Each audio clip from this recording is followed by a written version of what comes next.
السلام علیکم، welcome to housewife tales. Housewife tales میں آپ سب کو خوش آمدید۔ آج میں آپ لوگوں کے لیے جو کتاب لے کر آئی ہوں اس کا نام ہے فاتح بیت المقدس سلطان صلاح الدین ایوبی رحمۃ اللہ علیہ۔ یہ اس کی آڈیو بک ہے اور آپ سن رہے ہیں اس کی آڈیو بک میری آواز میں۔ میرا نام ہے مدیحہ۔ حرف آغاز۔ فضیلت الشیخ ڈاکٹر احمد محمود الاحمد، جو مدینہ یونیورسٹی کے کلیت الدعوہ و اصول الدین میں اسسٹنٹ پروفیسر کے عہدے پر فائز ہوئے، انہوں نے سلطان صلاح الدین کی جہادی اور قتالی زندگی پر ایک لیکچر دیا جو بعد میں ایک مختصر کتابچے کی شکل میں شائع ہوا۔ اس کا میں نے مطالعہ کیا تو موجودہ حالات کے تناظر میں اسی مختصر کتابچے کو بنیاد بنا کر سلطان صلاح الدین ایوبی کی زندگی کا مختلف پہلوؤں سے مطالعہ شروع کیا تو پتہ چلا کہ دنیا میں کچھ لوگ ہمیشہ کے لیے کسی بات کی علامت اور نشان بن جاتے ہیں یا کوئی خاص چیز ان کی پہچان بن کے رہ جاتی ہے۔ ایسے ہی عظیم مجاہد، گوریلا کمانڈر اور صف شکن سپہ سالار سلطان صلاح الدین ایوبی رحمۃ اللہ علیہ اپنے کارناموں کی بنا پر شجاعت، بہادری، غیرت، حمیت اور صلیبیوں پر جہادی اور قتالی یلغاروں کی بنا پر ہمیشہ کے لیے جہاد و قتال کا نشان بن گئے۔ اب جب بھی کہیں دلاوری، بہادری، شجاعت اور صلیبیوں کو نکیل ڈالنے کی بات کی جاتی ہے تو فوراً سلطان صلاح الدین کا خیال ذہن میں آتا ہے۔ جن لوگوں سے مستقبل میں اللہ کریم نے کوئی بڑا اور عظیم کام لینا ہوتا ہے، ان کے بچپن میں ہی ان کی غیر معمولی صلاحیتوں کی کسی نہ کسی قرینے اور کنایے سے نشاندہی فرما دیتے ہیں۔ سلطان صلاح الدین ایوبی، جس نے اسلامی تاریخ پر اپنی عظمت و شہرت کے انمٹ نقوش ثبت کیے ہیں کہ اسلام اور مسلمانوں کے لیے غیرت و حمیت کا عالم یہ تھا کہ ابھی نوعمر ہی ہیں، عیسائی فوجیں رہا پر قبضہ کر کے مال و اسباب لوٹ کر عورتوں کو پکڑ کر لے جاتی ہیں۔ یہ ظلم دیکھ کر یہ نوعمر صلاح الدین ایک ترکی بوڑھے کو لے کر سلطان عماد الدین زنگی کے پاس پہنچتے ہیں، عیسائیوں کے مظالم سے بادشاہ کو آگاہ کرتے ہیں، اس کی اسلامی حمیت اور غیرت کو بیدار کرتے ہیں اور رو رو کر مدد کے لیے فریاد کرتے ہیں۔ نیک دل بادشاہ کو ان حالات کا علم ہوتا ہے تو وہ تمام فوجیں جمع کرتا ہے، انہیں رہا کے حالات سناتا اور جہاد پر ابھارتا ہے اور اعلان کرتا ہے کہ کل صبح میری تلوار رہا کے قلعے پر لہرائے گی، تم میں سے کون میرا ساتھ دے گا؟ یہ اعلان سن کر تمام فوجی حیران رہ جاتے ہیں کہ یہاں سے رہا 90 میل کی دوری پر ہے، راتوں رات وہاں کیسے پہنچا جا سکتا ہے؟ یہ تو کسی طرح سے ممکن نہیں۔ تمام فوجی ابھی غور ہی کر رہے تھے کہ ایک نوعمر لڑکی کی آواز گونجتی ہے، ہم بادشاہ کا ساتھ دیں گے۔ لوگوں نے سر اٹھا کر دیکھا تو ایک نوعمر لڑکا کھڑا تھا۔ بعضوں نے تو فقرے چست کیے کہ جاؤ میاں کھیلو کودو، یہ جنگ ہے، بچوں کا کھیل نہیں۔ سلطان نے یہ فقرے سنے تو غصے سے چہرہ سرخ ہو گیا، بولا یہ بچہ سچ کہتا ہے، اس کی صورت بتاتی ہے کہ یہ کل میرا ساتھ دے گا۔ یہی وہ بچہ ہے جو رہا سے میرے پاس فریاد لے کر آیا ہے، اس کا نام صلاح الدین ہے۔ یہ سن کر فوجیوں کو غیرت آتی ہے، سب تیار ہو جاتے ہیں اور اگلے روز دوپہر تک رہا پہنچ کر حملہ کر دیا گیا۔ گھمسان کی جنگ ہوئی، عیسائی سپہ سالار بڑی آن بان کے ساتھ مقابلے کے لیے نکلا۔ سلطان نے اس پر کاری ضرب لگائی مگر لوہے کی زرہ نے وار کو بے اثر بنا دیا۔ عیسائی سپہ سالار نے پلٹ کر سلطان پر حملہ کیا اور نیزہ تان کر سلطان کی طرف پھینکنا ہی چاہتا تھا کہ صلاح الدین کی تلوار فضا میں بجلی کی طرح چمک اٹھی اور زرہ کے کٹے ہوئے حصے پر گر کر عیسائی سپہ سالار کے 2 ٹکڑے کر کے رکھ دیے۔ عیسائی سپہ سالار کے موت کے گھاٹ اترتے ہی عیسائی فوج بھاگ کھڑی ہوئی اور رہا پر مسلمانوں کا قبضہ ہو گیا۔ آج ہر شخص کی زبان پر نوعمر صلاح الدین کی شجاعت کے چرچے ہیں اور یہ واقعہ اسلامی تاریخ میں سنہری الفاظ میں لکھا جاتا ہے۔ جوان ہو کر یہی صلاح الدین مشرق کا وہ سپہ سالار اور جرنیل بنا کہ جس کی تلوار صلیبیوں کا لاؤ لشکر لے کر صلاح الدین کے قلعے میں پہنچ گیا۔ سلطان نے اس کا کیسے استقبال کیا یہ تو آپ کتاب پڑھ کر جان لیں گے۔ اس مختصر سے کتابچے میں ہم نے سلطان کی زندگی کے آخری 6 سال کا عرصہ منتخب کیا ہے۔ سلطان کی زندگی کے یہ آخری 6 سال اس کی زندگی کے سب سے قیمتی اور یادگار ایام ہیں کہ جن میں اس نے مسلسل صلیبیوں سے مورچے کرتے ہوئے، جہاد و قتال کے میدان گرم کرتے ہوئے صلیبیوں کو ہر طرف سے گھیر گھیر کر ان کا شکار کرتے ہوئے بیت المقدس کو ان کے ناپاک عزائم سے بچانے کے لیے، اللہ کے اس بابرکت گھر کی عزت و ناموس کی رکھوالی کے لیے دن رات اپنی جان ہتھیلی پر رکھ کر، شمشیروں کی چھاؤں میں، تیروں کی بارش میں، نیزوں کی انیوں میں، گھوڑے کی پشت پر بیٹھ کر اس کو دشمن کی صفوں میں سرپٹ دوڑاتے ہوئے، تلوار بلند کرتے ہوئے، اللہ کے باغیوں، کافروں، ظالموں کی گردنیں اڑاتے ہوئے، من دون اللہ کے ان پجاریوں کو خاک و خون میں تڑپاتے ہوئے، اور ایسے مورکے، ولولے، غلغلے برپا کرتے ہوئے اور دشمن پر گھاتے لگاتے، یلغارے کرتے، شاہین کی طرح معمولوں پر جھپٹتے پلٹتے اور پھر جھپٹتے، سلطان کی زندگی کے آخری 6 سالوں میں اسی مجاہدانہ روپ کو دکھایا گیا ہے۔ اس جہادی و قتالی تگ و دو اور تاز میں سلطان کی زندگی کی آخری صبحیں اور شامیں گزری، حتیٰ کہ اس نے صلیبیوں کے سر کی فصل کو شمشیر جہاد سے کاٹتے ہوئے مسجد اقصیٰ کو ناپاک صلیبی قبضے سے آزاد کروا لیا۔ سلطان کی انہی شجاعت و دلاوری، بہادری و حمیت سے بھرپور قتالی ایام کے چند نظاروں کو ہم نے کتاب کا حصہ بنایا ہے کہ جو خالصتاً سلطان کے جہادی و قتالی کردار کے غماس ہیں۔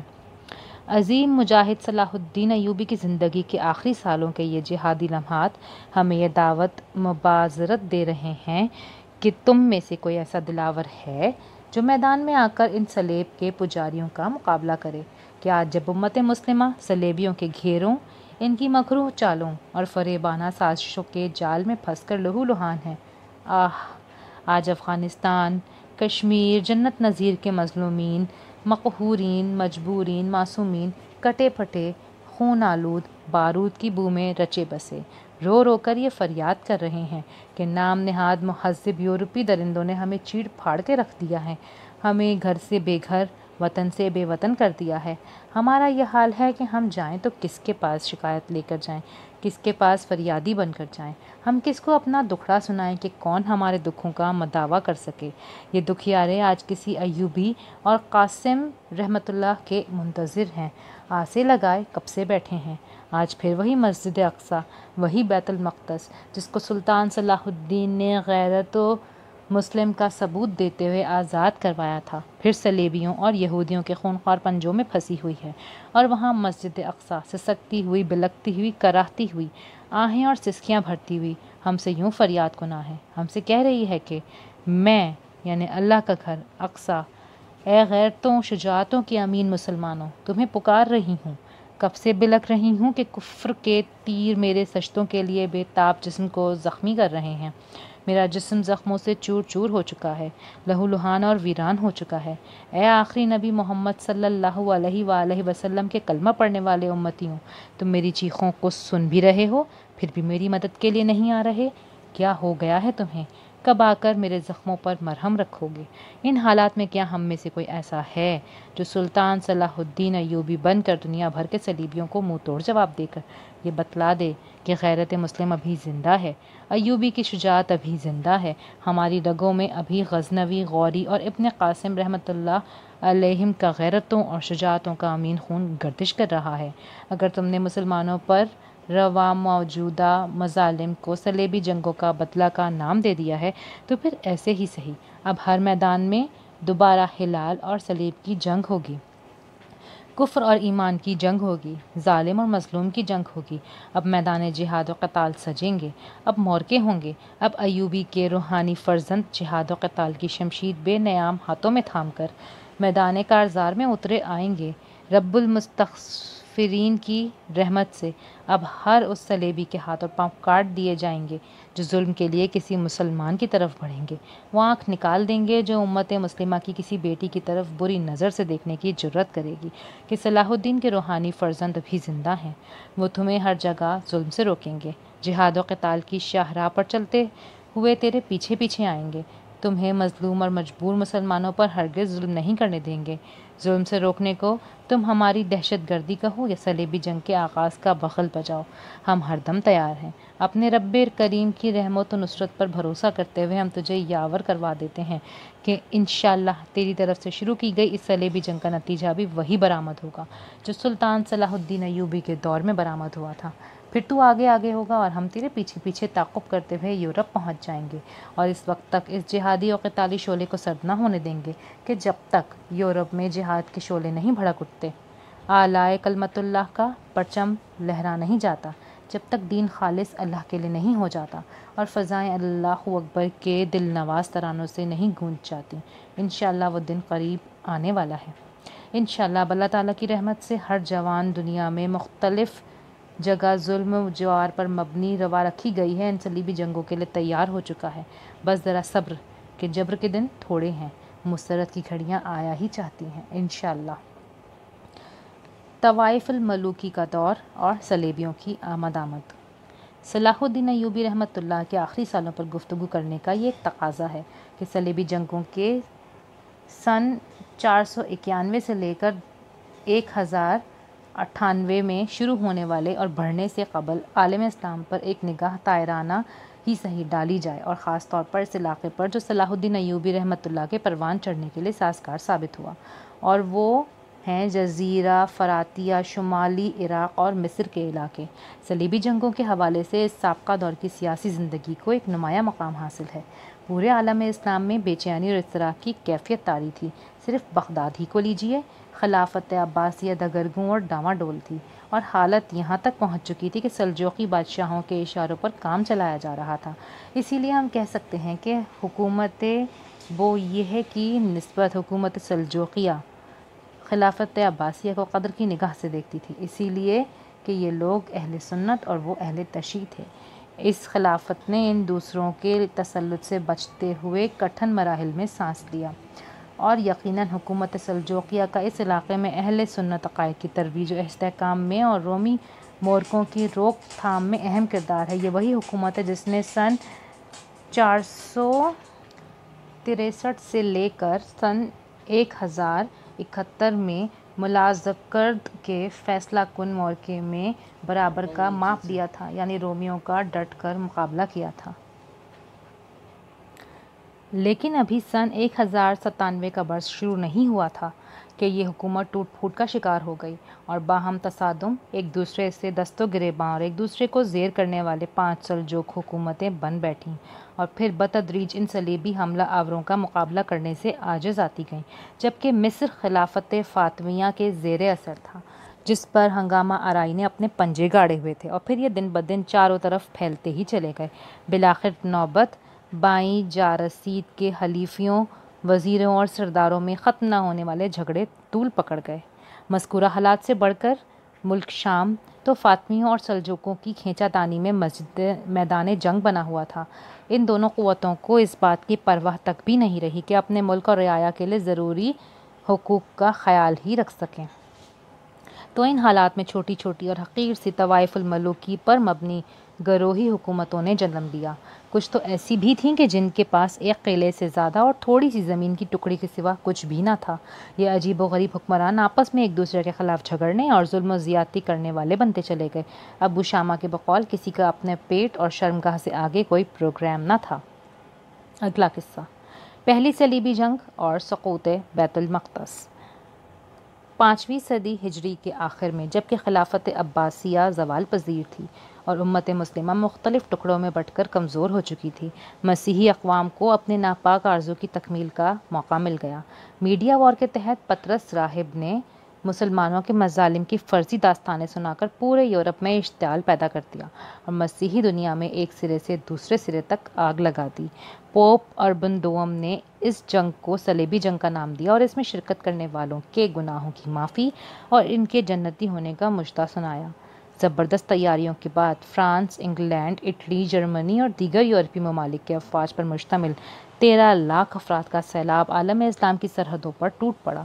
رابرٹ نارمنڈی، گاڈفری اور ریمون التولوزی جیسے مشہور یورپی فرمانرواں ان بھپری ہوئی افواج کی قیادت کر رہے تھے۔ شام اور فلسطین کے ساحلی شہروں پر قبضہ کرنے اور وہاں 1 لاکھ سے زائد افراد کا قتل عام کرنے کے بعد شعبان 492 جولائی 1099 میں صلیبی افواج نے 42 دن کے محاصرے کے بعد بیت المقدس پر قبضہ کر لیا اور وہاں خون کی ندیاں بہا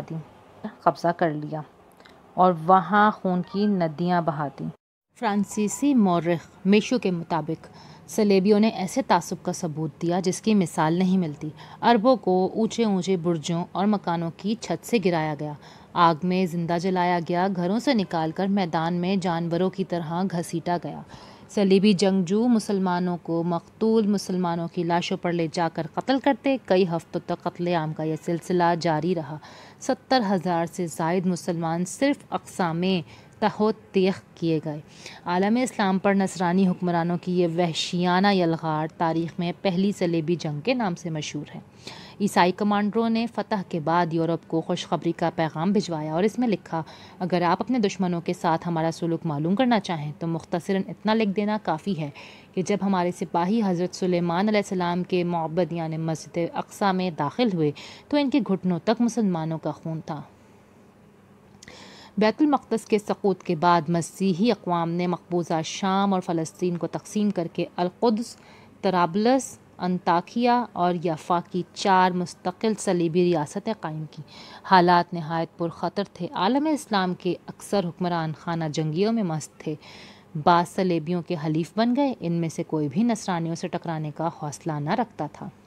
اگلا قصہ، 1 سال میں 3 صلیبی حکومتوں کا قیام۔ اس صورتحال میں صلیبیوں کا مسلمان ملکوں میں داخلہ آسان تر بنتا گیا، یہاں تک کہ صرف 1 سال اور چند ماہ کے مختصر عرصے میں اس حساس اسلامی خطے میں ان صلیبیوں کی مندرجہ ذیل 3 صلیبی حکومتیں مورز وجود میں آ گئیں۔ رہا کی حکومت جو 10 مارچ 1098 کو قائم ہوئی۔ انطاکیہ کی حکومت اسی سال ہی جزیران میں قائم ہوئی جس نے القدس شہر پر قبضہ کر لیا۔ پھر 1099 میں القدس شہر میں اس حکومت کو منتقل کیا گیا۔ پھر یہ شہر صلیبیوں کے ہاتھوں میں ہی چلتا آیا، یہاں تک کہ 58 برس بعد صلاح الدین ایوبی نے 1187 میں ان سے واپس لے لیا۔ تیسرا، طرابلس کی حکومت یہ 1109 میں بنائی گئی۔ صلیبیوں کی اس تیز رفتاری سے حکومتیں بنا لینے میں ہمیں زیادہ حیرانی نہیں ہونی چاہیے، کیونکہ ہم گزشتہ پشیمان کن اور ذلت آمیز اسباب دیکھ چکے ہیں، اور اس سے بڑھ کر یہ حالت دیکھتے ہیں کہ ہمارے ان قلعوں کے والیوں اور شہروں کے امراء میں سے چند ایک تو ان حملہ آوروں سے باقاعدہ تعاون بھی کیا کرتے تھے، اپنے مال اور اپنی اولاد ان کے سامنے حاضر خدمت کر دیا کرتے تھے، اس حال میں کہ وہ القدس شہر پر قبضہ کرنے والے تھے، جیسا کہ شیزر میں بنو منقذ نے کیا اور طرابلس میں بنو عمار نے یہ غدارانہ کام کیا، اور ان میں کچھ اور بھی ہیں جو ان کے نقش قدم پر چلے، جو اپنی حقیر، کمینی اور ذلیل حکومتوں کو بچانے کے عوض اس قومی خیانت اور ذلت پر راضی ہو بیٹھے تھے۔ اگلا قصہ، بیداری کا زمانہ۔ تقریباً 40 سال تک عالم اسلام پر جمود طاری رہا، پھر یکایک ان ساکت لہروں میں جہاد اضطراب پیدا ہونا شروع ہو گیا۔ یہ بالکل نہیں ہو سکتا تھا کہ مسلمان انہی حالات میں سے گزرتے چلے جائیں۔ ان مایوسیوں کے بعد امت کا شعور بیدار ہونا شروع ہوا، ان سے نجات پانے اور رہائی حاصل کرنے کے لیے سوچیں پروان چڑھنے لگیں، کیونکہ مسلمان باوجود ان کٹھن حالات کے جو ان پر چھائے ہوئے تھے، پھر بھی قرآن پاک، سنت نبوی صلی اللہ علیہ وآلہ وسلم اور سیرت نبوی صلی اللہ علیہ وآلہ وسلم کی برکت سے اپنے دلوں میں، اپنے وجود کے روئیں روئیں میں اور ریشے ریشے میں ان اسلامی عقائد اور تعلیمات کو جگہ دیتے آئے ہیں۔ اگلا قصہ، عماد الدین زنگی کے ہاتھوں صلیبیوں کی ٹھکائی۔ ان کربناک حالات میں اللہ تعالیٰ نے ایک ترکی نوجوان عماد الدین زنگی کو اس کام کے لیے حوصلہ بخشا، یہاں تک کہ 512 ہجری میں موصل کی چھوٹی سی ریاست اس کے ہاتھ لگ گئی۔ پھر اس نے بتوفیق الہی اپنی شان عبقری، جرأت و ہمت، جذبہ ایمانی اور غیرت اسلامی کے جذبوں سے سرشار ہو کر مسلمانوں کی آرزوؤں اور تمناؤں پر لبیک کہتے ہوئے اس مشکل کام کا بیڑا اٹھایا، اپنی مختصر سی اسٹیٹ کو اس طرح وسیع کیا کہ حلب، حماد اور حمص کے علاقے اپنے ساتھ ملا لیے، جس سے ایک چھوٹا سا متحدہ اسلامی بلاک بن گیا۔ پھر دیکھتے ہی دیکھتے اس جہاد کی برکت سے الرحا کا علاقہ صلیبیوں سے واگزار کروا لیا اور 539 ہجری بمطابق 1144 میں عیسائیوں کی اس حکومت کو ختم کر دیا، تو مسلمانوں نے کسی حد تک رہا تو اطمینان کا سانس لیا۔ ان کی خود اعتمادی پلٹ آئی، انہوں نے الرحا شہر پر اپنا دوبارہ قبضے کو فتح الفتوح کا نام دیا۔ عماد الدین زنگی کے پے در پے حملوں نے عیسائی دنیا فاتحین کے دماغ سے تمام اسلامی دنیا کو زیر نگیں کرنے کا خیال رخصت کر دیا اور وہ فلسطین اور شام کی مقبوضات کے دفاع کو اپنی بڑی کامیابی سمجھنے لگے۔ تاہم عماد الدین زنگی رحمۃ اللہ نے ان کی یہ خام خیالی بھی دور کر دی اور حسن بارین بعلبک اور رہا کے اہم مراکز ان کے قبضے سے آزاد کرا لیے۔ پھر وہ اس اسلامی بلاک کی توسیع میں مسلسل کوشاں رہے۔ اس نے اپنی جہادی الغاروں کو جاری رکھا، یہاں تک کہ اس نے ان دخل انداز غاصب صلیبیوں کے ناپاک وجود کو ہلا کر رکھ دیا۔ بالآخر 541 ہجری میں جابر نامی علاقے کے محاصرے کے دوران امت مسلمہ کا یہ سپہ سالار اور مجاہد شہید کر دیا گیا۔ انا للہ و انا الیہ راجعون۔ نور الدین محمود رحمۃ اللہ اور ان کے جہادی عزائم۔ اگلا قصہ۔ پھر اس کے ہونہار سپوت نور الدین محمود رحمۃ اللہ علیہ نے اس علم کو اٹھایا۔ اللہ تعالیٰ نے اسے صلیبیوں کے ساتھ جہاد کا سچا جذبہ عطا فرمایا۔ اس نے کتنے ہی قلعے اور شہر صلیبیوں کے قبضے سے واپس لیے۔ اللہ تعالیٰ بھی اسے اس کے خلوص نیت اور رفتار عمل جہاد کی نسبت سے اپنی مدد خاص سے نوازتا رہا، یہاں تک کہ اس نے القدس شہر صلیبیوں سے چھڑوانے کا مصمم ارادہ کر لیا۔ یہاں تک ہی نہیں بلکہ اس نے بیت المقدس میں رکھوانے کے لیے ایک ممبر بھی بنوایا۔ کاریگروں کو انتہائی مہارت اور دلچسپی سے بنانے کا حکم دیا۔ بڑھئی حضرات کو یوں سمجھایا کہ ہم نے اسے بیت المقدس کی زینت بنانا ہے، لہٰذا اپنے فن کی مہارتوں کی انتہا کر دو۔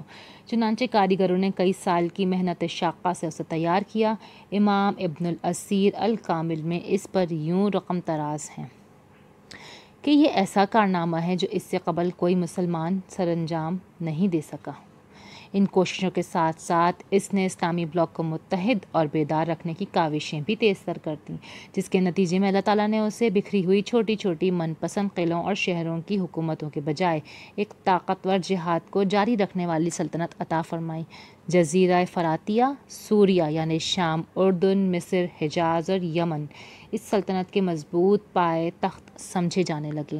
سلطان نور الدین زنگی رحمۃ اللہ نے صلیبیوں سے جہاد کا علم سنبھال لیا اور اپنے مسلسل حملوں سے تمام دنیا عیسائیت کو بدحواس کر دیا، اور یوں محسوس ہونے لگا کہ سلطان نور الدین زنگی کی قیادت میں مسلمان جلد یا بدیر بیت المقدس کو بازیاب کروا ہی لیں گے۔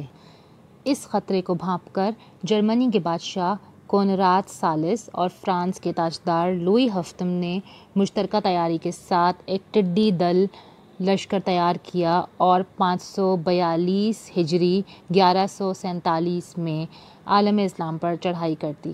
سلطان نور الدین زنگی رحمۃ اللہ نے مومنانہ شجاعت اور غیر معمولی استقامت کے ساتھ 2 سال تک ان کا بھرپور مقابلہ کیا اور انہیں عبرتناک شکست دے کر واپس لوٹنے پر مجبور کر دیا۔ عیسائی حملہ آوروں کی اس دوسری مشترکہ یلغار کو تاریخ میں دوسری صلیبی جنگ کے نام سے یاد کیا جاتا ہے۔ چند سال بعد سلطان نور الدین زنگی نے ایک زبردست معرکے میں 10,000 صلیبی جنگجوؤں کو تہہ کر کے ان کے اہم مراکز قلعہ حارم پر قبضہ کر لیا۔ بعد ازاں دنیا عیسائیت کے مقابلے میں مضبوط مورچہ تیار کرنے کے لیے انہوں نے دمشق اور مصر کو بھی زیر نگیں کر لیا۔ رمیات اور اسکندریہ کی بندرگاہوں پر تسلط کے بعد انہوں نے یورپ کے بحری راستے سے شام اور بیت المقدس کی عیسائیوں کی کمک کا راستہ بند کر دیا۔ سلطان نور الدین زنگی رحمۃ اللہ بیت المقدس کی آزادی کے لیے اپنی آخری تیاریوں کو آخری شکل دے رہے تھے کہ ان کا وقت موعود آ گیا۔ کاش ذات باری تعالیٰ اسے پورے عالم اسلام کو متحد کرنے کے لیے کچھ مہلت اور دے دیتی، وجود اسلامی کے ایک ایک رگ و ریشے میں روح اسلام کو سرایت ہو لینے دیتی، القدس شہر کو فتح ہو لینے دیتی، مسجد اقصیٰ میں اس ممبر کو نصب ہو لینے دیتی۔ افسوس کہ موت نے اسے مہلت نہ دی، اور پھر موت بھی اس حالت میں کہ 569 میں قلعہ دمشق کے ایک معمولی سے کمرے میں یہ اللہ کا مجاہد و عاجز بندہ اللہ رب العزت کی بارگاہ اقدس میں مصروف عبادت تھا۔ ابھی اس نے اپنی عمر کی 60 بہاریں ہی دیکھی تھیں۔ انا للہ و انا الیہ راجعون۔ سلطان صلاح الدین ایوبی رحمۃ اللہ علیہ کا علم جہاد۔ پھر اس کے پیچھے اس کے شاگرد رشید ناصر یوسف صلاح الدین نے بیت المقدس اور فلسطین کو آزاد کروانے کے لیے پھر سے اس علم جہاد کو اٹھا لیا۔ صلاح الدین کی شخصیت میں تقریباً تمام اسلامی محاسن وہ خسائل کوٹ کوٹ کر بھر دیے گئے تھے۔ اس میں بردباری اور پرہیزگاری، ارادے کی پختگی، پیش قدمی، دنیا سے بے رغبتی اور سخاوت، مہارت سیاسی اور تدبیر عملی، ہمہ وقت جہاد کے لیے کمر بستہ، علم و دوستی اور علماء کی قدردانی جیسی اعلیٰ صفات قابل رشک تھیں۔ یقیناً جن کو اللہ اپنے دین کی سربلندی اپنے دشمنوں کی سرکوبی کے لیے چن لیتا ہے، ان میں صفات لازماً موجود ہوتی ہیں جو اپنا حصہ ڈال کر تاریخ اسلام کا رخ صحیح جانب موڑ دیتے ہیں۔ سلطان صلاح الدین ایوبی رحمۃ اللہ کی شخصیت اسلامی تاریخ میں ایک ناقابل فراموش مقام رکھتی ہے۔ ان کی زندگی کا ہر لمحہ جہاد مسلسل سے عبارت تھا۔ انہوں نے دین مبین کی سربلندی، کفر سے جہاد اور بیت المقدس کی بازیابی کے لیے انتھک جد و جہد کی، اور اللہ بزرگ و برتر نے انہیں ان کے ارادے میں کامیاب کیا۔ سلطان صلاح الدین ایوبی کا تعلق کرد قوم سے تھا جو شام، عراق اور ترکی کی جنوبی سرحدوں میں پائی جاتی ہے۔ ان کے والد نجم الدین ایوب مشرقی آذربائیجان کے ایک گاؤں ودین کے رہنے والے تھے۔ بعد میں وہ شام آ کر عماد الدین زنگی کی فوج میں شامل ہو گئے۔ ان کے بھائی اسد الدین شیر کوہ بھی ان کے ساتھ تھے۔ دونوں نے اپنی صلاحیتوں کی بنا پر نمایاں ترقی کی۔ نجم الدین ایوب کے بیٹے ہونے کی حیثیت سے سلطان صلاح الدین ایوبی کے لیے بھی ترقی کے راستے کھل گئے۔ سلطان نور الدین زنگی نے ان کی قابلیت دیکھتے ہوئے مصر کی فتح کے لیے انہیں اسد الدین شیر کوہ کا دستراست بنا کر روانہ کیا۔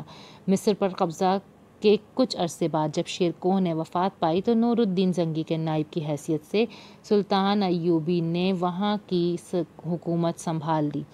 559 میں سلطان نور الدین زنگی کی وفات کے بعد سلطان صلاح الدین ایوبی مصر کے خود مختار حاکم بن گئے۔ بعد ازاں انہوں نے دمشق اور شام کی چند دیگر چھوٹی چھوٹی کمزور مسلم ریاستوں کو بھی اپنی تحویل میں لے کر ایک عظیم الشان سلطنت قائم کی جو صلیبی حکمرانوں کے متحدہ طاقت کا مقابلہ کرنے اور انہیں اسلامی مقبوضات سے نکالنے کی بھرپور صلاحیت رکھتی تھی۔ اس سے قبل سلطان کی زندگی کا ایک عام سپاہی کی جیسی تھی، مگر حکمران بنتے ہی ان کی طبیعت میں عجیب تبدیلی پیدا ہوئی۔ انہوں نے راحت و آرام سے منہ موڑ لیا اور محنت و مشقت کو خود پر لازم کر لیا۔ ان کے دل میں خیال جم گیا کہ اللہ کو ان سے کوئی بڑا کام لینا ہے جس کے ساتھ عیش و آرام کا کوئی جوڑ نہیں۔ وہ اسلام کی نصرت و حمایت اور جہاد فی سبیل اللہ کے لیے کمر بستہ ہو گئے۔ ارض مقدس کو صلیبی جنگوں کے وجود سے پاک کرنا انہوں نے اپنی زندگی کا مقصد بنا لیا۔ سلطان صلاح الدین ایوبی رحمۃ اللہ نے اپنی زندگی کے آخری برسوں کے دوران اسی کام کے کرنے کی کوشش کی۔ اس کی شخصیت میں موجود خصائص و کمالات کا بھی یہی تقاضا تھا کہ تاریخ اسلام میں ہمیشہ باقی رہنے والے کچھ شاندار اور عالی شان کارنامے سر انجام دے لے۔ تو قصہ مختصر اب لیجیے، اس کے کچھ ایسے اعمال اور کارناموں کا بیان بھی ملاحظہ ہو۔ اگلا قصہ حطین میں صلیبیوں پر قہر و غضب۔ حطین بحیرہ طبریہ کے مغربی جانب واقع ہے جو اب مقبوضہ فلسطین میں ہے۔ یہ ایک سرسبز شاداب بستی ہے جن میں پانی کی فراوانی بھی ہے۔ اس میں جیسا کہ زبان زد عام ہے کہ شعیب علیہ السلام کی قبر بھی موجود ہے۔ اس بستی کے قریب ہی سلطان صلاح الدین ایوبی رحمۃ اللہ کا صلیبیوں سے خونریز موت کا ہوا تھا۔ وہ کس طرح سے ہوا تھا؟ ابھی تاریخ کے اوراق پلٹتے ہیں۔ 583 ہجری میں ماہ ربیع الاول کی 24 تاریخ کو بروز ہفتہ یہ مورکہ بپا ہوا۔ اس مورکے سے قبل سلطان صلاح الدین ایوبی رحمۃ اللہ کی حالت مضبوط، قوت بازو توانا، لشکر جرار اور لوگوں کا جمع غفیر اس کے ایک اشارے پر آبروئے اسلام پر جانثار ہونے کو تیار تھا۔ سلطان صلاح الدین نے اللہ تعالیٰ کو عطا کردہ ان تمام نعمتوں اور قوتوں کو صلیبیوں کے مقابلے میں استعمال کرنا چاہا تاکہ ان کی اینٹ سے اینٹ بجا دی جائے۔ پیاس کی شدت کا عذاب، اوپر سے مجاہدین کی یلغار۔ اگلا قصہ۔ انہیں یہ خبر ملی تھی کہ صفوریتا کی چراگاہ میں صلیب کے پجاری اپنے لاؤ لشکر سمیت اکٹھے ہو رہے ہیں۔ سلطان اپنے لشکروں سمیت حطین کے علاقے بحیرہ طبریہ کے غربی پہاڑ پر ان کے قریب ہی خیمہ زن ہوا۔ اس نے صلیبیوں کو ابھارا اور انہیں وہاں سے نکال کر ایسے علاقے میں لانے میں کامیاب ہو گیا جہاں پانی نہ تھا۔ راستوں میں جو چند چشمے اور تالاب تھے ان کو بھی مسلمان مجاہدین نے ناقابل استعمال بنا دیا تھا۔ جب مسلمان اور صلیبی ایک دوسرے کے قریب ہوئے تو شدت پیاس سے صلیبی بہت تنگ ہوئے۔ اس کے باوجود وہ اور مسلمان ڈٹ کر لڑتے رہے، بہادری اور صبر سے داد و شجاعت دیتے رہے۔ مسلمانوں کے مقدمۃ الجیش یعنی سپاہ کے اگلے دستے بلندی پر چڑھنے میں کامیاب ہو گئے، جس کے بعد انہوں نے اللہ کے دشمنوں پر تیروں کی بوچھاڑ سے وہ بارش برسائی کہ وہ منتشر ٹڈی دل کا حملہ ہوا۔ اس سے دشمن کے ان گنت گھوڑ سوار واصل جہنم ہوئے۔ اس دوران صلیبیوں نے بارہا پانی والی جگہ کی طرف بڑھنے کی کوششیں کی، کیونکہ وہ سمجھ بیٹھے تھے کہ صرف شدت پیاس ہی کی وجہ سے وہ کثیر التعداد میں مر رہے ہیں۔ اس بیدار مغز سپہ سالار اور قائد نے ان کے ارادوں کو بھانپ لیا تو وہ ان کے اور ان کے مطلوبہ چیز یعنی پانی کے درمیان حائل رہا اور ایسے ہی ان کی شدت پیاس کو برقرار رکھا۔ جوش جہاد اور طلب شجاعت کے ٹھاٹے مارتے سمندر اور شہادت کے راستے۔ اگلا قصہ پھر خود بنفس نفیس طوفانی موجوں کی طرح مسلمانوں کے پاس پہنچ کر انہیں ابھارتا رہا، جو اس شجاعت کے صلے میں انہیں اللہ کے پاس سے ملنے والا تھا۔ اس کی رغبت دلاتا رہا، شوق جہاد پیدا کرتا رہا، ان کے صابر اور صادقین مجاہدین کے اللہ کی تیار شدہ نعمتوں کو یاد دلاتا رہا۔ تو مسلمانوں کی حالت دیدنی بن گئی کہ وہ موت یعنی مرتبہ شہادت کے حصول کے لیے دیوانہ وار آگے بڑھنے لگے۔ جو اپنے سپہ سالار کی حالت کو دیکھتے، اس کی ایمان افروز باتوں کو سنتے تو ظاہری زندگی سے دستکش ہو کر جنت کی طرف لپکنے لگتے، گویا کہ اپنی زبان حال سے یوں پکار رہے ہوں کہ ہمیں ان صلیبیوں کی صفوں کے پیچھے جنت مل رہی ہے۔ اچانک ایک نوجوان بجلی کی طرح تلوار لیے نکلتا ہے۔ اگلا قصہ چشم زدن میں ایک نوجوان مسلمانوں کی صف سے بجلی کی طرح نمودار ہوا اور صلیبیوں کی صفوں کے سامنے سینہ تان کر کھڑا ہو گیا، جیسے موت پر بیعت کرتے ہوئے لڑتے ہیں ایسے بے جگری سے لڑا کہ دشمن حیران اور ششدر رہ گیا۔ پھر دشمن اس پر ٹوٹ پڑے اور اسے شہید کر دیا۔ اس کا شہید ہونا کیا تھا کہ پیٹرول کے خزانوں میں آگ سلگا دی گئی ہو۔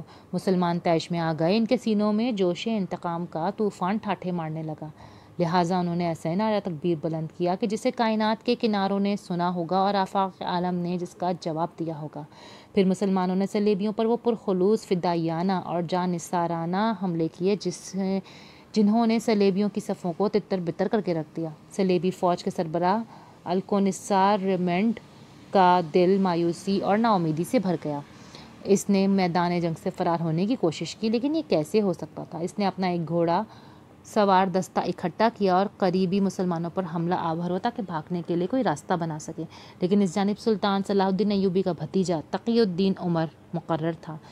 جب اس نے دیکھا کہ وہ ایک مصیبت زدہ اور مایوس آدمی کے حملہ کرنے کی طرح حملہ آور ہیں، کوئی راہ فرار چاہتے ہیں، تو اس نے انہیں بھاگنے کی راہ دے دی۔ انہوں نے جان کی امان میں ہی عافیت جانی اور دم دبا کر بھاگ نکلے۔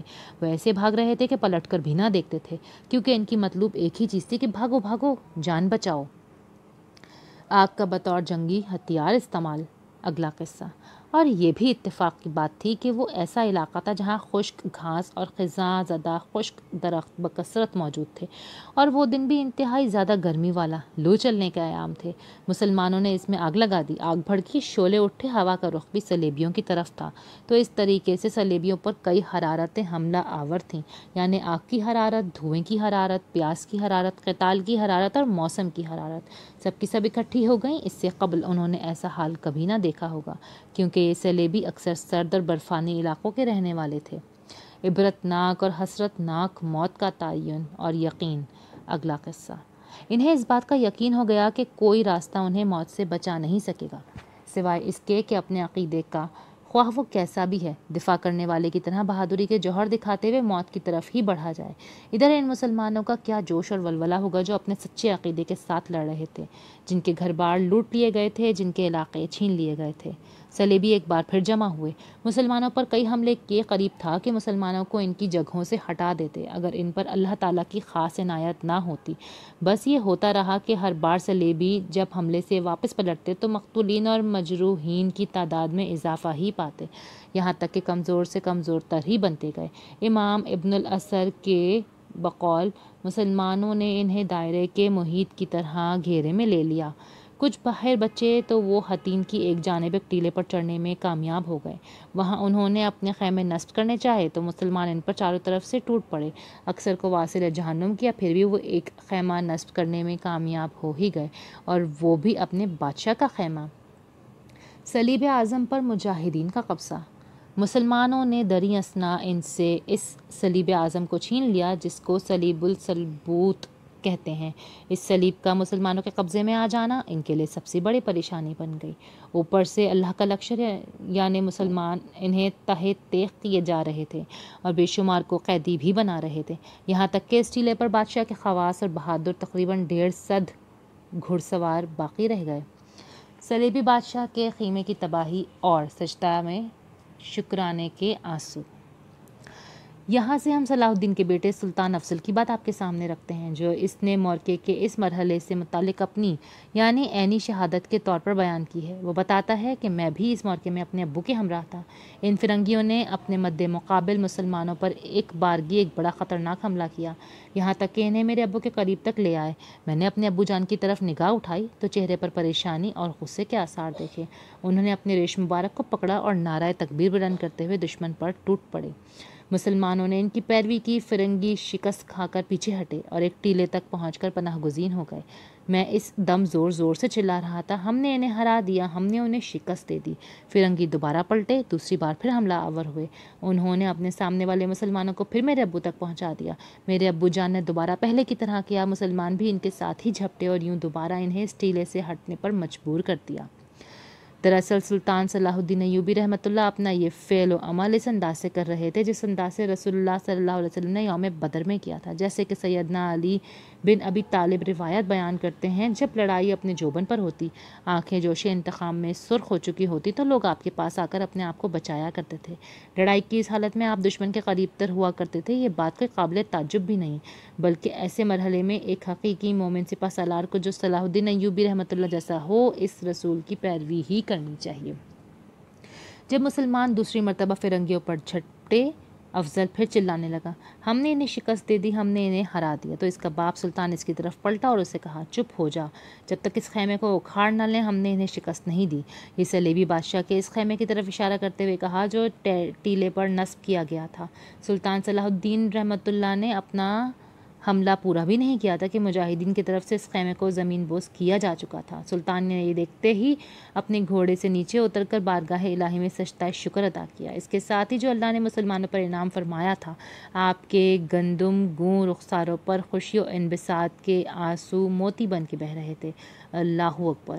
یہ یادگار مورکہ فلسطین کی صلیبی ریاستوں کے مکمل خاتمے اور بیت المقدس کی آزادی کا پیش خیمہ ثابت ہوا۔ اس مورکے کے متعلق مغربی مورخ لین پال کہتے ہیں، کٹے ہوئے سر خربوزوں کی فصل کی مانند ہر طرف بکھرے پڑے تھے۔ مسلمانوں کو سب سے بڑے دشمن کی گرفتاری۔ مسلمان ٹیلے پر چڑھ گئے، تمام فرنگیوں کو قیدی بنا لیا۔ ان میں بیت المقدس کا بادشاہ جان نورجیان اور کرک قلعے کا مالک البرنس اورناتھ بھی شامل تھا۔ تمام فرنگیوں میں اس سے بڑھ کر مسلمانوں کا کوئی دشمن نہ تھا۔ مسلمانوں نے ان میں سب سے عظیم المرتبت بری فوجی کے کمانڈر ان چیف جیرارڈی ریڈ فورٹ کو بھی گرفتار کر لیا۔ مسلمانوں نے ان کے بہت سے سرکردہ لیڈروں کو بھی قابو کر لیا تھا۔ ان کے علاوہ بری فوج اور صحرائی و بیابانی فوج کے دستوں کو بھی گرفتار کر لیا گیا تھا۔ خلاصہ یہ کہ ان میں واصل جہنم بھی بکثرت ہوئے اور بکثرت ہی گرفتار ہوئے۔ جو کوئی ان کے مقتولوں کو دیکھتا تو یہ خیال کرتا کہ کوئی ایک بھی گرفتار نہ ہوا ہوگا، یعنی سب کے سب واصل جہنم ہو گئے ہوں گے۔ جو کوئی ان کے قیدیوں پر نگاہ ڈالتا تو یہ خیال کرتا کہ کوئی بھی قتل نہیں ہوا ہوگا، یعنی سب کے سب قیدی بنا لیے گئے ہیں۔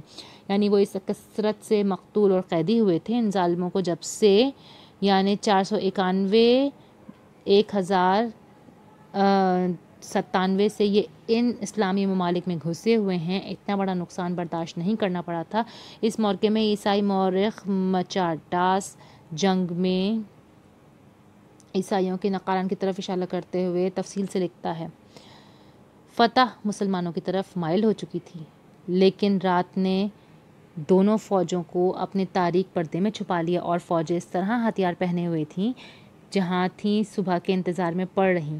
ایسی رات میں آرام کس کو نصیب ہو سکتا تھا؟ سلطان تمام رات فوجوں کو جنگ کے لیے برانگیختہ کرتا رہا، نہایت پرجوش الفاظ میں ان کی ہمت اور حوصلوں کو بڑھانے کی کوشش کی۔ تیر اندازوں میں 400 تیر تقسیم کر کے ان کو ایسے مقامات پر متعین کیا کہ عیسائی فوج ان کے احاطے سے نہ نکل سکے۔ 30,000 صلیبی فوجی مجاہدین کے ہاتھوں کٹتے ہیں۔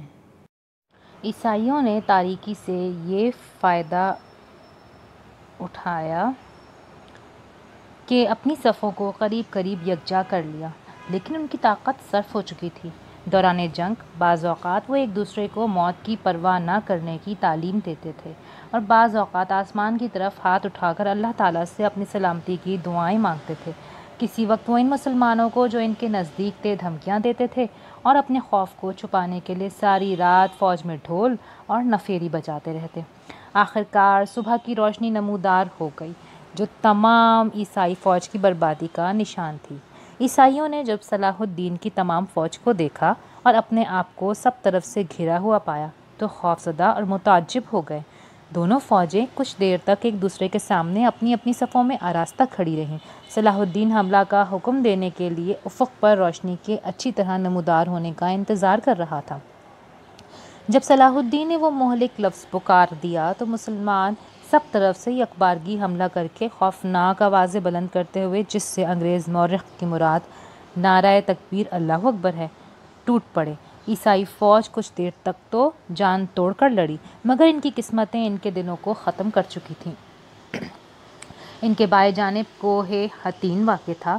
تلواروں اور نیزوں کے سائے میں پناہ نہ دیکھ کر وہ حطین کی طرف بڑھے کہ اس کو اپنی پناہ گاہ بنا لیں، لیکن تعقب کرنے والے مسلمان وہاں ان سے پہلے پہنچنے والے تھے۔ یہی مقام اس عظیم اور مہیب خون ریزی کی یادگار ہونے یا بننے والا تھا۔ صلیب کی لکڑی جو اکا کے پادری کے ہاتھ میں تھی، پادری کے کٹ کر گر جانے پر لزا کے پادری نے سنبھالی، مگر مواد صلیب کے مسلمانوں کے ہاتھوں میں قید ہو گیا۔ صلیب کو چھڑوانے کی کوشش کرنا باقی عیسائی فوج کی موت کا باعث ہو گیا۔ حطین کی زمین کشتوں سے بھر گئی، خون کا دریا بہہ نکلا۔ ایک روایت کے مطابق 30,000 عیسائی فوج کے خون سے رنگی گئی اور 30,000 مسلمانوں کی قید میں آ گئے۔ مسلمانوں کی فوج کے نقصان کا کوئی صحیح اندازہ بیان نہیں کیا گیا، لیکن ایسی فتح آسانی سے نہیں ہو سکتی تھی۔ عیسائی نائٹ اور سوار سر سے پاؤں تک لوہے کی زرہوں وغیرہ میں ایسے چھپے ہوئے ہوتے تھے کہ سوائے آنکھ کے ان کے جسم کا کوئی مقام کھلا ہوا نہیں ہوتا تھا اور کوئی ہتھیار آسانی سے ان پر کارگر نہیں ہو سکتا تھا۔ جب 40 صلیبی قیدی خیمے کی ایک رسی سے باندھے گئے۔ اگلا قصہ۔ ایک مسلمان مورخ اس امر کو بطور عجیب واقعہ بیان کرتے ہوئے جہادی عظمت کے حقائق کا انکشاف کرتے ہوئے لکھتا ہے کہ عیسائی سوار سر تپا لوہے سے ڈھکے ہوئے تھے اور ان کے جسم پر نیزہ اور تلوار سے زخم لگانا مشکل ہوتا تھا۔ اسی لیے پہلے گھوڑے کو قتل کر کے زمین پہ گرانا پڑتا تھا تاکہ اس کا سوار زمین پہ گر سکے، اس کے بعد اسے مارا جاتا تھا۔ اسی سبب سے بے شمار مال غنیمت میں کوئی گھوڑا مسلمانوں کے ہاتھ نہ آیا۔ عیسائی مقتولوں کے سخت ہیبت ناک نظارے مورخوں نے بیان کیے ہیں۔ ان کی صفوں کی صفیں کٹی پڑی تھیں اور جدھر نظر جاتی تھی اس طرح عیسائی کی تعداد بھی عظیم تھی۔ ایک ایک رسی میں 40 عیسائی باندھے گئے تھے اور 100 اور 200 قیدیوں کو ایک جگہ بند کیا گیا تھا، جن پر ایک ہی مسلمان محافظ تھا۔ ایک شخص اپنا چشم دید واقعہ بیان کرتا ہے کہ ایک مسلمان سپاہی اکیلا 40 عیسائی قیدیوں کو خیمے کی رسی سے باندھ کر ہانکتا ہوا لے جا رہا تھا۔ دمشق میں 3 دینار کو ایک عیسائی قیدی فروخت ہوا اور ایک سپاہی نے جس کے پاس جوتا نہ تھا اپنے حصے کے ایک قیدی کو ایک کفش دوز یعنی موچی کے ہاتھ جوتے کے بدلے فروخت کیا۔ مال غنیمت کی تقسیم سے ہر ایک غریب سپاہی بھی مالدار ہو گیا۔ غرض اس قسم کے حالات ہیں جو بیان کیے گئے ہیں، جس سے ظاہر ہوتا ہے کہ حطین کی شکست نے عیسائیوں کی طاقت کو جڑ سے اکھیڑ دیا تھا، اور اس سے زیادہ ابتری اور تباہی کیا ہو سکتی ہے کہ عیسائیوں کی صلیب، عیسائیوں کا بادشاہ، ہر ایک عیسائی امیر اور نامور شخص مسلمانوں کے ہاتھ میں قید ہو گیا تھا۔ عمرہ اور نامور والیان ملک عیسائیوں میں صرف ایک شخص ریمنڈ صاحب طرابلس جو فوج کے پچھلے حصے پر متعین تھا، میدان جنگ سے جان بچا کر بھاگ سکا، مگر موت نے وہاں بھی اس کا پیچھا نہ چھوڑا اور طرابلس میں پہنچ کر دل شکنی سے یا ذات الجنب کے مرض سے مر گیا۔ سلطان کے خیمے میں سلطان صلاح الدین ایوبی رحمۃ اللہ کا خیمہ نصب کیا گیا۔ وہ اللہ تعالیٰ کی ان نعمتوں پر شاکر، قابل رشک حالت میں خیمے میں بیٹھا ہوا تھا۔ لوگ ان قیدیوں کو اور ان کے رسوائے زمانہ بڑے بڑے عہدیداروں کو، جن کو گرفتار کرنے میں کامیاب ہوئے تھے، باری باری سلطان کے سامنے لا رہے تھے، اور اس فاتح سلطان نے صلیبیوں کے بادشاہ یروشلم گائی اور البرنس ارنات رہبی نولٹ کو اپنے خیمے میں طلب کیا۔ بادشاہ کو ایک طرف بٹھا دیا گیا اور اس کی حالت یہ تھی کہ شدت پیاس سے جان بلب تھا، بس مرا ہی چاہتا تھا۔ اسے تھوڑا سا عرق گلاب ٹھنڈا کر کے پیش کیا گیا جسے اس نے پیا اور پھر برنس اور نات کو بھی پلایا گیا۔ صلاح الدین نے ترجمان سے کہا کہ اسے بتلا دو کہ تو نے جو پانی پی لیا ہے، جبکہ میں نے ابھی تک اسے منہ بھی نہیں لگایا، کیونکہ یہ مسلمان جرنیلوں کی شروع سے عادت چلی آ رہی ہے کہ جب ان کے قیدی گرفتار کرنے والوں کے سامنے کچھ کھا پی لیتے ہیں تو انہیں دلی سکون مل جاتا ہے۔ وقت حساب آن پہنچا۔ جی ہاں، حساب کی گھڑی آن پہنچی تھی، لیکن کس کا حساب؟ اس ارنات یعنی ریجینالڈ کا حساب، جو مسلمانوں کو اذیتیں اور تکالیف پہنچانے، ان کو بری طرح تڑپا تڑپا کر مارنے اور ان کی بدخواہی اور دشمنی میں تمام صلیبی امراء میں سے پیش رہتا تھا، جو مسلمانوں سے فراڈ کرنے، دھوکہ دینے اور وعدے توڑنے میں بہت گہرا آدمی تھا۔ صلاح الدین اور ارنات یعنی ریجینالڈ کے مابین ایک معاہدہ طے پایا تھا، جس کے مطابق حاجیوں اور تاجروں کے قافلے صحرائے اردن سے ارنات کے قلعے کرک کے قریب سے بڑے اطمینان سے بلا خوف گزرتے رہے۔ مصر اور شام کے درمیان بھی ایک راستہ برائے آمد و رفت بن چکا تھا۔ یہ دونوں شہر اس ترقی پذیر بیدار اسلامی بلاک کے دو اہم بازو تھے، جسے نور الدین نے منظم کیا تھا، جس کا بعد میں صلاح الدین وارث بنا تھا، جیسا کہ ہم پہلے ذکر کر کے آئے ہیں۔ ایک بار ایسے ہوا کہ ایک بہت بڑا قافلہ عمدہ ساز و سامان لیے مصر سے بجانب شام رواں دوا تھا۔ ان نفیس، عمدہ ترین اور بیش بہا گراں مایہ اشیاء پر نظر پڑتے ہی ارنات کی رال ٹپکنے لگی۔ اس نے تمام باتوں کو پس پش ڈال کر قول و قرار کو توڑ کر قافلے کو لوٹا اور سب اہل قافلہ کو گرفتار کر کے قیدی بنا لیا، اور پھر ان سے یوں کہنے لگا کہ اپنے نبی محمد صلی اللہ علیہ وسلم سے کہو کہ وہ یہاں آئے اور تمہیں چھڑا کر لے جائے۔ 577 بمطابق 1181 کو موسم گرما میں ارنات اپنی فوجوں کو لے کر نکلا۔ بلاد عرب میں آگے بڑھتے بڑھتے شیما کے علاقے تک آ پہنچا۔ المدینۃ المنورہ پھر مکۃ المکرمہ تک چڑھائی کرنے کی اس کی نیت بن چکی تھی۔ اس کے لیے وہ پڑھ تول ہی رہا تھا کہ فروخ شاہ سلطان صلاح الدین کے بھتیجے نے، جو دمشق پر اس کی طرف سے قائم مقام تھا، اردن پر حملہ کرنے میں پھرتی سے کام لیا، جس کی وجہ سے ارنات اپنے تخت سلطنت کرک کو بچانے کے لیے واپس پلٹنے پر مجبور ہو گیا۔ اس کی انہی ظلم و جور پر مبنی افعال اور وعدوں کو توڑ کر کرنے والی حرکتوں کی وجہ سے صلاح الدین نے قسم اٹھا رکھی تھی کہ اگر اللہ تعالیٰ نے اسے ارنات پر کامیابی عطا فرمائی تو وہ اسے اپنے ہاتھ سے واصل جہنم کرے گا۔ صلیبی گستاخ کا کردناک انجام۔ اب جبکہ حساب کا وقت قریب آن پہنچا تھا، اللہ تعالیٰ ارنات کو جنگی قیدی کی صورت میں سلطان کے پاس لا چکا تھا، تو سلطان صلاح الدین اسے اس کی ایک ایک حرکت اور کرتوت یاد دلانے لگا۔ اسے کہنے لگا، تو کتنی بار قسمیں اٹھاتا رہا اور کتنی ہی بار انہیں توڑتا رہا۔ میں نے بھی تمہارے متعلق 2 مرتبہ قسم کھائی تھی۔ ایک مرتبہ جب تو نے مکہ اور مدینہ کے مقدس شہروں پر قبضہ کرنے کی کوشش کی تھی، دوسری مرتبہ اس وقت تو نے دھوکوں سے حاجیوں کے قافلے پر حملہ کیا تھا، اور کیا تو نے یہ بکواس نہ کی تھی کہ اپنے نبی محمد صلی اللہ علیہ وآلہ وسلم سے کہو کہ تمہیں چھڑا کر لے جائے؟ ہاں، اب وہ وقت آن پہنچا ہے کہ میں محمد صلی اللہ علیہ وسلم کے لیے بدلہ لے رہا ہوں۔ اس کے بعد اسے اسلام قبول کرنے کی دعوت دی، جسے اس نے ٹھکرا دیا۔ پھر اس وقت سلطان ناصر صلاح الدین نے ایک تلوار نما خنجر کو درمیان سے پکڑ کر اسے مارا۔ پھر اس یعنی سلطان کے کسی ساتھی نے اس ملعون کا کام تمام کر دیا۔ پھر اسے گھسیٹا گیا، مشہور و معروف قیدیوں کو دمشق کی طرف چلایا گیا اور ایک قلعے میں انہیں بند کر دیا گیا۔ ابن شداد کے بقول مسلمانوں نے وہ رات انتہائی زیادہ مسرت و فرحت اور کمال درجے کی خوشیوں میں بسر کی۔ اللہ رب العزت سبوح قدوس کی تعریفوں اور شکرانے کے جملوں سے فضا گونج رہی تھی۔ اللہ اکبر اور لا الہ الا اللہ کی صداؤں میں اتوار کی صبح طلوع ہوئی۔ صلیبیوں پر صلاح الدین کی مہربانیاں۔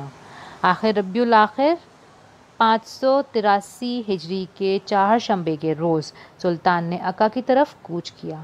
یہ مشہور بندرگاہ جو تاجروں اور سوداگروں سے بھری ہوئی تھی اور جس نے بقول مورخ مچارٹ کے پچھلے زمانے میں مغرب کے نہایت طاقتور فوجوں کے حملے کو 3 برس تک مقابلہ کیا تھا، 2 روز بھی سلطان کے سامنے نہ ٹھہر سکی۔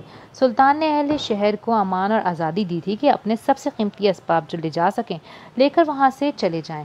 جمعے کے روز سلطان شہر میں داخل ہوا۔ قاضی فاضل بھی اس موقع پر مصر سے آ گئے اور سب سے پہلے نماز جمعہ ساحل کے علاقے عکا میں پڑھی گئی۔ اس کے بعد نابلس، حیفا، قیساریہ، صفوریہ، ناصرہ یکی بعد دیگرے بہت جلد بغیر کسی مزاحمت کے فتح کر لیے گئے، اور اسی سلسلہ فتوحات میں تمام ساحل کو چند ہی ماہ میں سلطانی افواج نے مسخر کر لیا۔ ایک مورخ نے ان میں سے بعض مشہور مقامات کے نام بترتیب ذیل یکجا لکھ رکھے ہیں: تبریہ، عکا، زیب، مالیہ، سکندریہ، تسین، ناصرہ اور صفوریہ، فولا، جنیس، ارعین، دیوریا، اسربلا، بیان، مبستیہ، نابلس، لجون، اریحا، سنجل، بیرا، یافا، ارسوف، قیساریہ، حیفا، سرفت، سیدا، بیروت، قلعہ ابی الحسن، جبل، نشدل، یابا، مشد الحباب، داروم، عزا، اسقلان، تل صافیہ، تل احمر، اترو، بیت جریل، جبل الخیل، بیت الحلم، لاب، ریلا، قریطہ، القدس، صوبہ، ہرمس، صلح، عزوہ، شقیف۔ ان مقامات میں سے اکثر تو سلطان نے امن اور مصالحت کے ساتھ لے لیے۔ ان کے باشندوں کو اپنا مال و اسباب لے کر امن سے چلے جانے کی اجازت دے دی۔ مصالح ملکی کے لحاظ سے سلطان اپنی نرمی اور ملاطفت کے سلوک میں غلطی کر رہا تھا کہ وہ متفرق باشندوں اور ان کی پریشان طاقتوں کو یکجا جمع ہو جانے اور ان جمعیت سے ایک مضبوط طاقت پیدا کر لینے کا موقع دے رہا تھا۔ اس خطرناک غلطی کا اس کو آخر خمیازہ بھگتنا پڑا، مگر کوئی اس قسم کا خیال اس کو اس احسان اور مروت کرنے سے روک نہ سکا۔ وہ تمام عیسائیوں کو امن و امان دینے اور صلح کے ساتھ اطاعت کرانے کے لیے تیار رہا۔ بعض مقامات کے لوگ اس سے مقابلہ کرنے پر تیار ہوئے، مگر ان کو بھی امان دینے کے لیے جب وہ امان مانگیں وہ ہر وقت تیار تھا۔ مثلاً اسقلان کے لوگوں نے، جو ایک نہایت مضبوط اور نہایت ہی مفید مقام تھا کیونکہ مصر کے ساتھ براہ راست آمد و رفت کے تعلقات قائم کرنے کا ایک محفوظ اور کارآمد ذریعہ تھا، مقابلہ کیا، اور جب سلطان فوجی نے قلعے کو توڑ کر شگاف ڈالا اور سلطان نے باشندوں کو اس وقت بھی امن قبول کرنے کے لیے کہا تو انہوں نے انکار کر دیا، مقابلے کے ارادے کو نہ چھوڑا۔ لیکن گوئی بادشاہ یروشلم نے، جو سلطان کی قید میں سلطان کے ہمراہ تھا، اہل اسقلان کو سمجھایا کہ تم اپنے بچاؤ کی بے فائدہ کوشش میں اپنے اہل و عیال کی جانوں کو خطرے میں نہ ڈالو۔ اس پر انہوں نے سلطان کے پاس آ کر صلح اور امن کی درخواست کی، اور سلطان نے بقول مچارڈ ان کی شجاعت کی داد دینے میں جو شرائط انہوں نے پیش کی منظور کر لیں، اور اپنے بادشاہ کی نسبت ان کی محبت کے خیالات سے متاثر ہو کر بادشاہ کو 1 سال کے اختتام پر آزاد کر دینے کا رضامند ہو گیا۔ 10,000 مسلمان قیدیوں کی صلیبیوں کے ساتھ ظلم سے رہائی۔ سلطان کو ان تمام التعداد مسلمان قیدیوں کے آزاد کرنے کا موقع ملا۔ ایک شہر فتح کرنے کے بعد جو کام سب سے پہلے سلطان کرتا تھا وہ قیدیوں کی زنجیریں توڑتا تھا اور ان کو آزاد کرنا اور کچھ مال و متاع دے کر رخصت کر دینا ہوتا تھا۔ اس سال میں سلطان نے 10,000 سے زیادہ مسلمان قیدی آزاد کیے جو مختلف مقامات پر عیسائیوں کی قید میں تھے۔ ساحل کے تمام ملک کے فتح ہو جانے پر صرف سور اور بیت المقدس عیسائیوں کے ہاتھ میں اور قابل فتح رہ گئے تھے، اور یہ سب کچھ بیت المقدس کے واسطے تھا جو کیا گیا تھا۔ یہ نور الدین رحمۃ اللہ کی عمر بھر کی آرزو تھی جس کے پورا نہ کرنے پر سلطان نے اس کو اپنی زندگی کا مقصد اور تمنا قرار دیا تھا، اور اسی ایک بڑے مدعا کو پیش نظر رکھ کر اپنے تمام کاموں کی علت اٹھایا کرتا تھا۔ اسی غرض سے مسلمان حکومتوں کو منتشر طاقتوں اور پریشان اجزاء کو جمع کر کے ایک متحدہ طاقت بنانے کے لیے ایک عرصہ دراز تک لگا رہا اور سرتو کوششیں کی تھیں، اور یہی دن تھے جن کا انتظار اس نے ایسے صبر اور تحمل کے ساتھ کیا تھا جس کے وہ اب اس قدر قریب پہنچ گیا تھا۔ جہادی جذبوں میں آگ لگا دینے والا شعلہ بیان خطاب۔ فتح اسقلان کے بعد سلطان نے تمام لشکروں کو جو اطراف و جوانب میں منتشر ہو گئے تھے بیت المقدس کی طرف کوچ کرنے کے لیے جمع کیا، اور علماء اور فضلاء اور ہر فن اور علم کے اہل کمال کو جو اس عرصے میں سلطان کی کامیابی کی خبریں سن کر مختلف ممالک و دیار سے اس کے پاس جمع ہوئے تھے، ساتھ لیا اور اللہ تعالیٰ سے فتح و نصرت کی دعائیں مانگتے ہوئے اس مقدس گھر کی طرف راہی ہوئے۔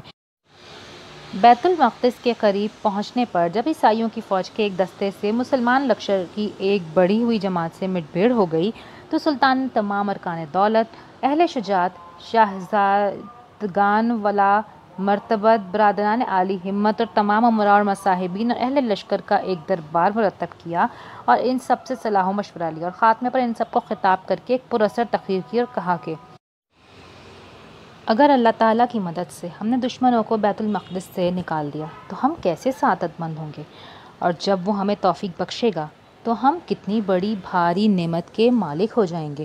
بیت المقدس 91 برس سے کفار کے قبضے میں ہے، اور اس تمام عرصے میں اس مقدس مقام پر کفر اور شرک ہوتا رہا ہے۔ ایک دن بلکہ ایک لمحہ بھی اللہ واحد کی عبادت نہیں ہوئی۔ اتنی مدت تک مسلمان بادشاہوں کی ہمتیں اس کی فتح سے قاصر رہیں۔ اتنا زمانہ اس پر فرنگیوں کے قبضے کا گزر گیا ہے، بس اللہ تعالیٰ نے اس فتح کی فضیلت آل ایوب کے واسطے رکھی تھی کہ مسلمانوں کو ان کے ساتھ جمع کرے اور ان کے دلوں کو ہماری فتح سے رضامند کر دے۔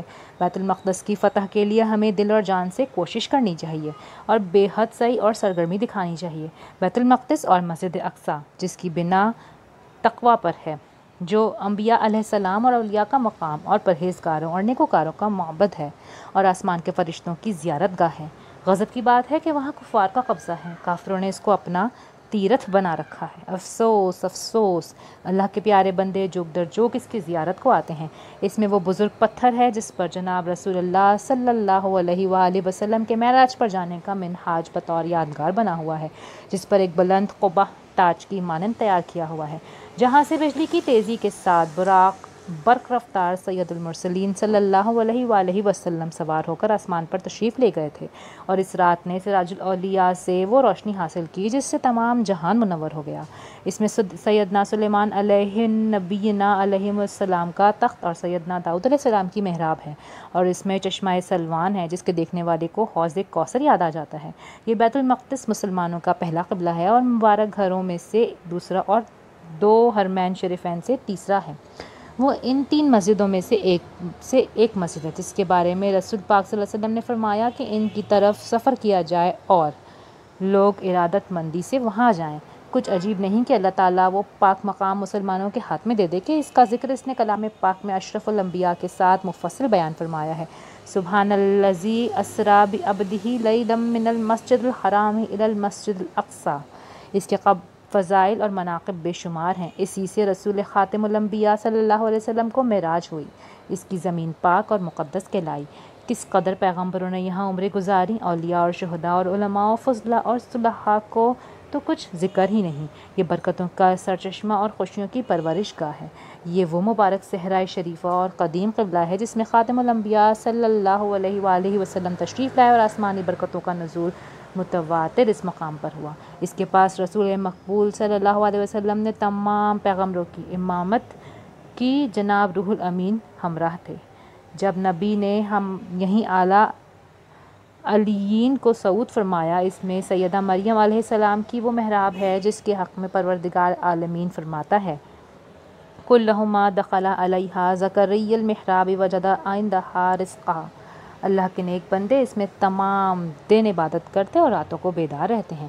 یہ وہی مسجد ہے جس کی بنیاد سیدنا داؤد علیہ السلام نے ڈالی اور سیدنا سلیمان علیہ السلام نے اس کی حفاظت کی وصیت کی۔ اس سے بڑھ کر اس کی بزرگی کی دلیل کیا ہو سکتی ہے کہ پروردگار عالمین نے اس کی تعریف کو سبحان الذی سے شروع کیا۔ سیدنا عمر رضی اللہ نے کمال صحیح سے اس کو فتح کیا تھا کیونکہ اس کی تعریف میں اللہ تبارک و تعالیٰ نے ایک بزرگ سورہ کو شروع کیا اور قرآن کا نصب بھی وہیں سے شروع ہوتا ہے۔ پس یہ مقام کیا ہے، بزرگ اور عالی شان ہے، اور یہ مسجد کیسی عالی قدر اور اکرم ہے جس کا وصف بیان نہیں ہو سکتا۔ اللہ تعالیٰ اس کی علو شان کو اس طرح بیان فرماتا ہے الذی بارکنا حولہ، یعنی یہ وہ مقام ہے جس کے ارد گرد کو ہم نے برکت بخشی اور اپنی کمال قدرت کی آیات اپنے نبی کو اس مقام پر دکھائیں۔ اسی مقام کے فضائل ہم نے نبی صلی اللہ علیہ وسلم سے سنے ہیں جو بذریعہ روایت ہم تک پہنچے ہیں۔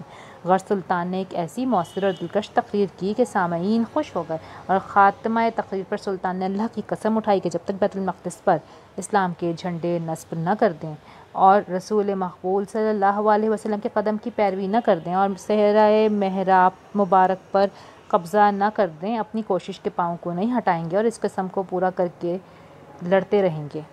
مسلمان اور عیسائی مورخ اس امر میں متفق ہیں کہ یروشلم میں اس وقت 1 لاکھ سے زیادہ متنفس موجود تھے، جن میں بقول ایک مسلمان مورخ 60,000 عیسائی جنگ کرنے کے لائق تھے۔ شکست حطین کے بعد کوئی عیسائی امیر یا سردار سوائے بطریق یروشلم کے وہاں نہ رہا تھا۔ بالیان ایک عیسائی سردار بھی حطین کی شکست سے بھاگ کر سور میں جا کر پناہ گزین ہوا تھا۔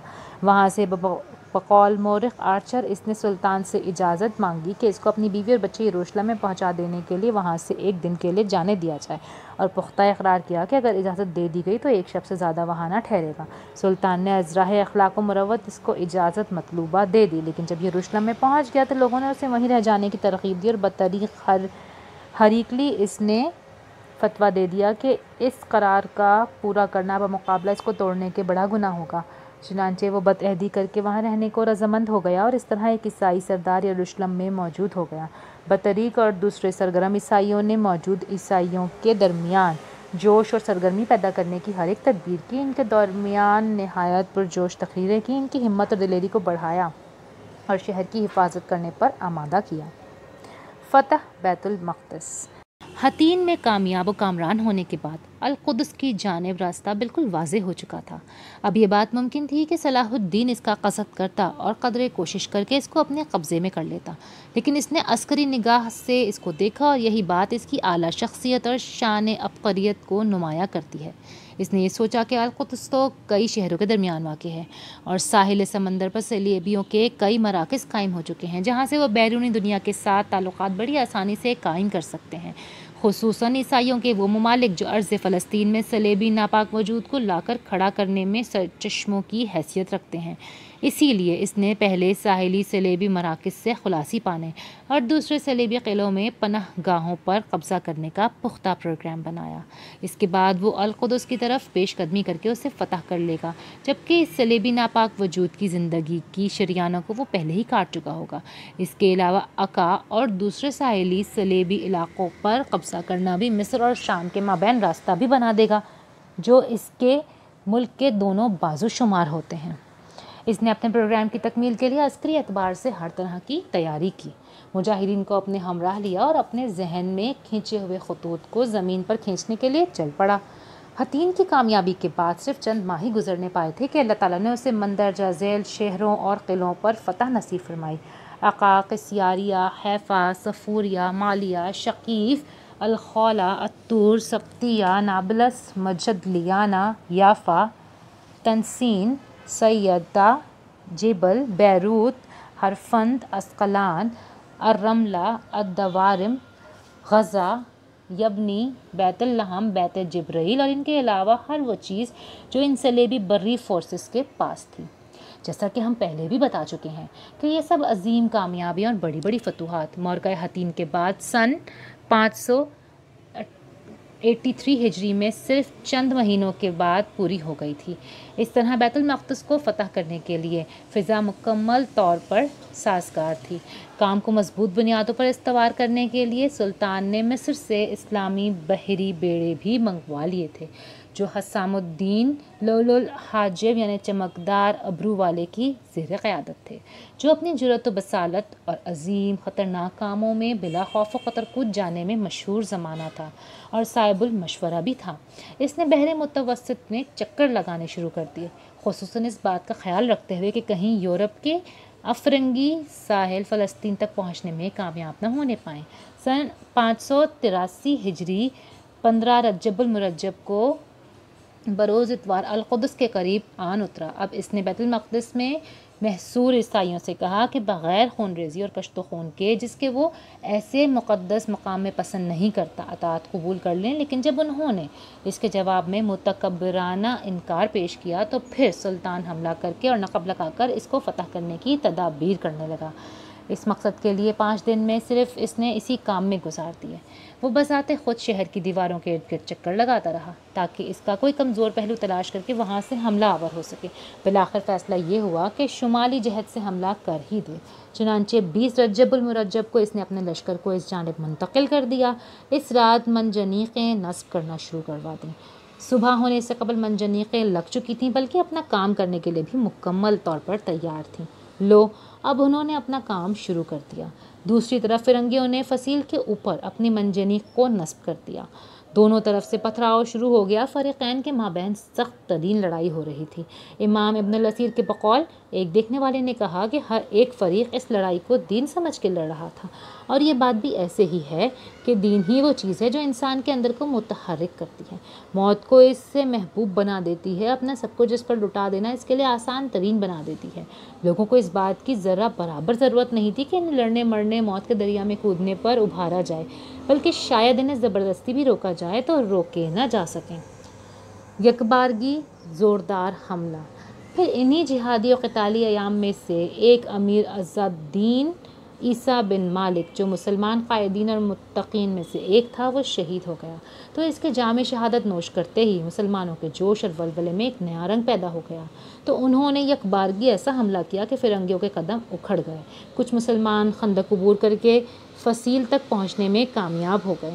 دیوار توڑنے والے نقابوں نے شہر پناہ کو توڑنا شروع کر دیا۔ اس دوران دشمن کو دور رکھنے کے لیے منجنیق بلا توقف پتھراؤ کر رہی تھی اور تیر انداز مسلسل تیروں کی موسلا دھار بارش برسا رہے تھے تاکہ نقاب یعنی دیوار توڑنے والے اپنے مقاصد کو حاصل کرنے میں کامیاب ہو سکیں، یعنی یہ ان کے لیے ایک کور فائر تھا۔ جان بخشی کی درخواستیں۔ تو جب ان فرنگیوں کے دفاع کرنے والوں نے مسلمانوں کے حملے کی شدت، ان کے ارادوں کی صداقت اور القدس رسول معظم صلی اللہ علیہ وسلم کی سب معراج کی عارضی قیام گاہ کو چھڑوانے کی خاطر موت کو سینے سے لگانے کے جذبات کو دیکھا تو انہیں اپنی ہلاکت و بربادی کا یقین ہو گیا، اور سوائے امان طلب کرنے کے کوئی چارہ نہ دیکھا تو وہ مذاکرات کرنے کے لیے مائل بمذاکرات ہو گئے۔ دنیا میں کافر قوموں سے مذاکرات کا طریقہ بھی یہی ہے کہ جہاد جاری رکھا جائے اور اللہ کے دشمنوں کا گھیرا تنگ کیا جائے کہ وہ مذاکرات کی اپیل کریں۔ یہ نہ ہو کہ مسلمان کمزوری دکھاتے ہوئے خود مذاکرات کی دعوت کر دیں، اور وہ بھی مغلوبانہ مجبوری انداز میں، جس طرح آج کل ہو رہا ہے۔ پہلے مسلمانوں پر ظلم کیا جاتا ہے، ان کو ذلیل کیا جاتا ہے، اور پھر مذاکرات کی سازش کر کے ان کو نام نہاد معاہدوں کے جال میں پھنسا کر بے بس کر دیا جاتا ہے۔ اسی طرح مغلوب عیسائیوں کے معززین جمع ہو کر سلطان کے پاس امان طلب کرنے کی غرض سے آئے، اور سلطان صلاح الدین ایوبی رحمۃ اللہ علیہ سے اس شرط پر امان کے طلبگار ہوئے کہ بیت المقدس ان کے حوالے کیے دیتے ہیں۔ تو آخر کار سلطان نے ان کی طلب کو مان لیا اور بیت المقدس لے کر انہیں امان نامہ دینے پر راضی ہو گیا۔ معافیاں، جان بخشیاں اور جذبے کی تھیلیاں۔ سلطان نے اس شرط پر امان تو دے دی کہ عیسائی باشندوں میں سے تمام مرد فی کس 10 دینار اور عورتیں فی کس 5 دینار اور بچے فی کس 2 دینار جزیہ دے سکیں، اپنی ضروری اسباب پر جانیں لے کر چلے جائیں، اور جب اس فدیہ یعنی اس زر تلافی کو ادا نہ کر سکیں وہ بطور غلاموں کے مسلمانوں کے قبضے میں رہیں گے۔ عیسائی اس شرط پہ رضامند ہو گئے، اور بالیان بن یازران اور بطریق اعظم اور داویہ یعنی ٹیمپلرس اور استباریہ یعنی ہاسپٹلرس کے رئیس اس رقم کے ادا کرنے کے ضامن ہوئے۔ بالیان نے 30,000 دینار مفلس لوگوں کے واسطے ادا کیے، اور اس جزیے کے ادا کرنے والے تمام لوگ امن کے ساتھ شہر سے نکل گئے۔ ایک بہت بڑی تعداد لوگوں کی بغیر جزیہ ادا کرنے کے ہر ایک ممکن ذریعے سے یعنی دیواروں سے لٹک کر اور دوسرے طریقوں سے نکل گئی، اور باقیوں کی نسبت بھی جو جزیہ ادا نہیں کر سکتے تھے سلطان نے ایسی فیاضی رکھی جس کی نظیر دنیا میں بہت کم دیکھنے کو ملتی ہے۔ ملک عادل کی درخواست پر اور اپنے بیٹوں اور عزیزوں کی درخواست پر بے شمار لوگ جو جزیہ ادا نہیں کر سکتے تھے آزاد کر دیے گئے۔ پھر بالیان اور بطریق اعظم کی درخواست پر بھی ایک بڑی جماعت کو آزادی دی، اور سب کے بعد ایک بڑی جماعت اپنے نام پر چھوڑ دی گئی۔ عیسائی ملکہ قومیہ اپنے تمام دولت اور بے شمار مال و اسباب اور زر و جواہر کے اپنے ملازموں اور متعلقین سمیت اپنے خاوندوں کے پاس جانے کی اجازت تھی، اور کسی شخص سے خواہ وہ کتنی ہی دولت اور مال لے کر نکلا سوائے جزیے کی معین رقم کے کچھ زائد طلب یا وصول کرنے کی کسی مسلمان نے پرواہ تک نہیں کی۔ جب عیسائیوں کے گھوڑے مسلمانوں کے خون میں گھٹنوں تک چلتے رہے، سلطان کا یہ سلوک جو اس نے عیسائیوں کے ساتھ کیا اسلامی فیاضی اور تحمل اور احسان اور سلوک کی ایک ایسی مثال ہے جس پر خونخوار اور درندہ خصلت عیسائی دنیا کو اسلام اور مسلمانوں پر خون ریزی کے الزام لگانے اور اسلام کو خون ریزی کا مترادف قرار دینے کے بجائے اس کے روبرو شرمندہ ہونا پسند کرنے لگے۔ یہی شام کی سرزمین اور وہ 1 صدی سے زیادہ عرصے کے واقعات جو دونوں قوموں کی دنیا نے دیکھے اس امر کا فیصلہ کرنے کے لیے کافی ہیں۔ عیسائیوں نے فتح بیت المقدس کے وقت جس خون ریزی کو روا رکھا اور جو ظلم و ستم بے گناہ مسلمانوں پر کیا اور جو بے انتہا اور بے حساب خون مرد عورتوں اور بچوں کا گرایا، وہ تاریخ کے صفحوں سے پوچھ نہیں ڈالا گیا۔ گاڈفری اور ریمنڈ وغیرہ فاتحین بیت المقدس نے جو خط اس وقت پوپ کو فاتح بیت المقدس کی نسبت لکھا تھا، اس میں فتح کی خبر لکھنے کے بعد لکھا تھا: اگر تم معلوم کرنا چاہتے ہو کہ ہم نے ان دشمنوں کے ساتھ جن کو ہم نے شہر میں پایا کیا کیا، تو تم کو بتایا جاتا ہے کہ رواق سلیحان اور گرجا میں ہمارے گھوڑوں تک مسلمانوں کے ناپاک خون چلتے رہے۔ تاریخ مچاٹ جلد سوم زمیمہ سوات 326۔ صلیبوں کو بیت المقدس سے نکالنے کی جہادی مناظر۔ امان نامہ پر دستخط ہو جانے کے بعد تمام جنگ کرنے والے لوگوں کو جو یروشلم میں تھے سوریا طرابلس چلے جانے کی اجازت مل گئی۔ فاتح نے باشندوں کو ان کی جانیں بخشیں اور ان کو چند دیناروں پر مشتمل حقیر سی رقم کے بدلے اپنی آزادی خریدنے کی اجازت دے دی۔ تمام عیسائیوں کو باستثناء یونانیوں اور شامی عیسائیوں کے 4 دن تک یروشلم سے چلے جانے کا حکم دیا گیا۔ شامی اور یونانی عیسائیوں کے ساتھ قطعی رعایت کی گئی اور ان کو ہر ایک آزادی دی گئی۔ یہ سلطان کا ایک اور احسان تھا۔ زر مخلصی یعنی جزیہ کی شرح 10 دینار ہر ایک مرد کے واسطے، 5 عورت اور 2 بچے کے واسطے مقرر کیے گئے، اور جو اپنی آزادی خرید نہ سکے غلام رہنے کے پابند تھے۔ ان شرائط پر عیسائیوں نے پہلے بہت خوشی منائی، لیکن جب وہ طے شدہ دن قریب آ پہنچا جس پر انہیں یروشلم سے رخصت ہونا تھا، بیت المقدس کو چھوڑنے کے سخت رنج اور غم کے سوا ان کو کچھ نہیں سوچتا تھا۔ انہوں نے مسیح کی قبر کو اپنے آنسوؤں سے تر کر دیا اور متاسف تھے کہ وہ کیوں اس کی حفاظت کرنے میں مر نہ گئے۔ انہوں نے کالوری اور گرجاؤں کو، جن کو وہ پھر کبھی نہ دیکھنے والے تھے، روتے چلاتے ہوئے جا کر دیکھا اور بازوؤں میں ایک دوسرے کو گلے لگایا اور اپنے مہلک اختلافات پر آنسو بہایا اور غم کیا۔ آخر وہ مہلک دن آ گیا جب عیسائیوں کو یروشلم چھوڑنا تھا۔ داؤد کے دروازے کے سوا جس میں لوگوں کو باہر گزرنا تھا، سب دروازے بند کر دیے گئے تھے۔ صلاح الدین ایک تخت پر بیٹھا عیسائیوں کو باہر جاتے ہوئے دیکھ رہا تھا۔ سب سے پہلے بطریق بمعیت جماعت پادران آیا، جنہوں نے مقدس ظروف یعنی تصویریں وغیرہ اٹھا رکھی تھی۔ مسیح کی مقدس قبر کے گرجا کے زیورات یا اسباب، ذبائح اور وہ خزانے اٹھائے ہوئے تھے جن کی نسبت ایک عرب مورخ لکھتا ہے کہ ان کی قیمت و مالیت اتنی زیادہ تھی، اللہ تعالیٰ ہی ان کی قیمت کو جانتا تھا۔ ان کے بعد یروشلم کی ملکہ نوابوں اور سواروں نائٹس کے ہمراہ آئی۔ ملکہ کے ہمراہ ایک بہت بڑی تعداد عورتوں کی بھی تھی جو گودیوں میں اپنے بچوں کو اٹھائے ہوئے تھیں اور بہت دردناک چیخیں مار رہی تھیں۔ ان میں سے بہت سی صلاح الدین کے تخت کے قریب آ گئیں اور اس سے یوں التجا کی: اے سلطان، تم اپنے پاؤں میں ان جنگ آوروں کی عورتیں، لڑکیاں اور بچے دیکھتے ہو جن کو تم نے قید میں روک لیا ہے۔ ہم ہمیشہ کے لیے اپنے ملک کو، جس کو انہوں نے بہت بہادری سے بچایا ہے، چھوڑتی ہیں۔ وہ ہماری زندگیوں کا سہارا تھے۔ ان کو کھو دینے میں ہم اپنی آخری امیدیں کھو چکی ہیں۔ یعنی اگر ہمارے مرد آپ کی قید میں چلے گئے اور ہم سے بچھڑ گئے تو ہماری زندگی کی آخری امید اور سہارا بھی ختم ہو جائے گا۔ اگر تم ان کو ہمیں دے دو یعنی آزاد کر دو تو ہماری جلا وطنی کی مصیبتیں کم ہو جائیں گی اور ہم زمین پر بے یار و مددگار نہ ہوں گے۔ سلطان ان کی اس درخواست سے متاثر ہوا اور اس قدر دل شکستہ خاندانوں کی مصیبتوں کو دور کر دینے کا وعدہ کیا۔ اس نے بچے ان کی ماؤں کے پاس پہنچا دیے اور خاوند آزاد کر کے ان کی بیویوں کے پاس بھیج دیے جو کہ ان قیدیوں میں گرفتار تھے، جن کی زر مخلصی، فدیہ یا جزیہ ادا نہیں کی گئی تھی۔ بہت سے عیسائیوں نے اپنے نہایت قیمتی مال اسباب چھوڑ دیے تھے اور بعض کے کندھوں پر ضعیف العمر والدین تھے اور دوسروں نے کمزور یا بیمار دوستوں کو اٹھا رکھا تھا۔ اس نظارے کو دیکھ کر سلطان کا دل بھر آیا، لہٰذا اس نے اپنے دشمنوں کے اوصاف کی تعریف کر کے ان کو قیمتی تحائف اور انعامات دیے۔ اس نے تمام مصیبت زدہ پر رحم کیا اور ہاسپٹلرز یعنی فرقہ استباریہ کے لوگوں کو اجازت دی کہ شہر میں رہ کر عیسائی حاجیوں کی خبر گیری اور خدمت کریں اور ایسے لوگوں کی مدد کریں جو سخت بیماری کے باعث یروشلم سے جا نہیں سکتے۔ قیدیوں کی رہائی اور رحم دلانہ سلوک۔ جب مسلمانوں نے شہر کا محاصرہ شروع کیا اور اس وقت بیت المقدس میں 1 لاکھ سے زائد عیسائی تھے، ان کے بہت بڑے حصے میں خود اپنی آزادی خریدنے کی قابلیت موجود تھی اور بلیٹو، جس کے پاس شہر کی حفاظت کے واسطے خزانہ موجود تھا، اس کے باشندوں کے ایک حصے کی آزادی حاصل کرنے میں صرف کر دیا۔ ملک عادل سلطان کے بھائی نے 2000 قیدیوں کو فدیہ یعنی زر مخلصی یا جزیہ خود اپنے پاس سے ادا کیا۔ صلاح الدین نے اس کی مثال کی پیروی کی اور غریبوں اور یتیموں کی ایک بہت بڑی تعداد کو زنجیروں سے آزاد کر دیا۔ وہاں قید میں صرف 14,000 کے قریب صلیب کے پجاری رہ گئے تھے، جس میں سے 4 یا 5,000 کمسن بچے تھے جو اپنے مصائب سے بے خبر تھے، لیکن جن کی قسمت پر عیسائی اس امر کے یقین سے اور بھی زیادہ نالاں تھے کہ یہ جنگ کے بے گناہ مظلوم معاذ اللہ محمد صلی اللہ علیہ وسلم کی بت پرستی میں پرورش پائیں گے۔ ان حالات کے قلم بند کرنے کے بعد فرانسیسی مورخ لکھتا ہے کہ بہت سے جدید مورخوں یا مصنفوں نے صلاح الدین کے اس فیاضانہ سلوک کو ان نصرت انگیز واقعات کے ساتھ جو پہلے کروسیڈروں سے یروشلم میں داخل ہونے کے وقت پیدا کیے گئے تھے مقابلہ کیا ہے، لیکن ہم کو نہیں بھولنا چاہیے کہ عیسائیوں نے شہر کو حوالہ کر دینے کی درخواست کی تھی اور مسلمان مجنونانہ ہٹ کے ساتھ عرصہ دراز تک محصور رہے تھے، اور گاڈفری کی ہمراہیوں نے جو ایک نامعلوم سرزمین میں معاند قوموں کے درمیان تھے بے شمار خطرات برداشت کر کے اور تمام قسم کی مصیبتیں اٹھا کر شہر کو مقابلے سے فتح کیا تھا۔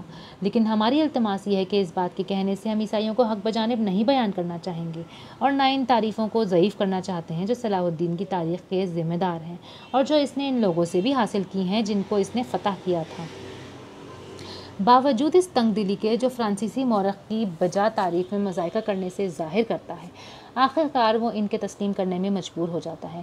ایک جدید زمانے کا انگریزی مورخ اپنی مختصر تاریخ میں اس سے زیادہ انصاف سے سلطان کے ان احسانات کو تسلیم کرتا ہے۔ وہ کہتا ہے کہ غریب عیسائیوں کی آزادی کی ہر ایک کوشش کرنے اور ہر ایک بازار میں ٹیکس لگانے اور بادشاہ انگلستان کا خزانہ جو ہسپتال میں اسی مشترک فنڈ میں داخل کر دینے کے بعد بھی ایک بڑی تعداد ان لوگوں کی رہ گئی جو کوئی فدیہ یعنی جزیہ ادا نہیں کر سکتا تھا، جس کی قسمت میں اس صورت میں دائمی غلامی یا موت تھی۔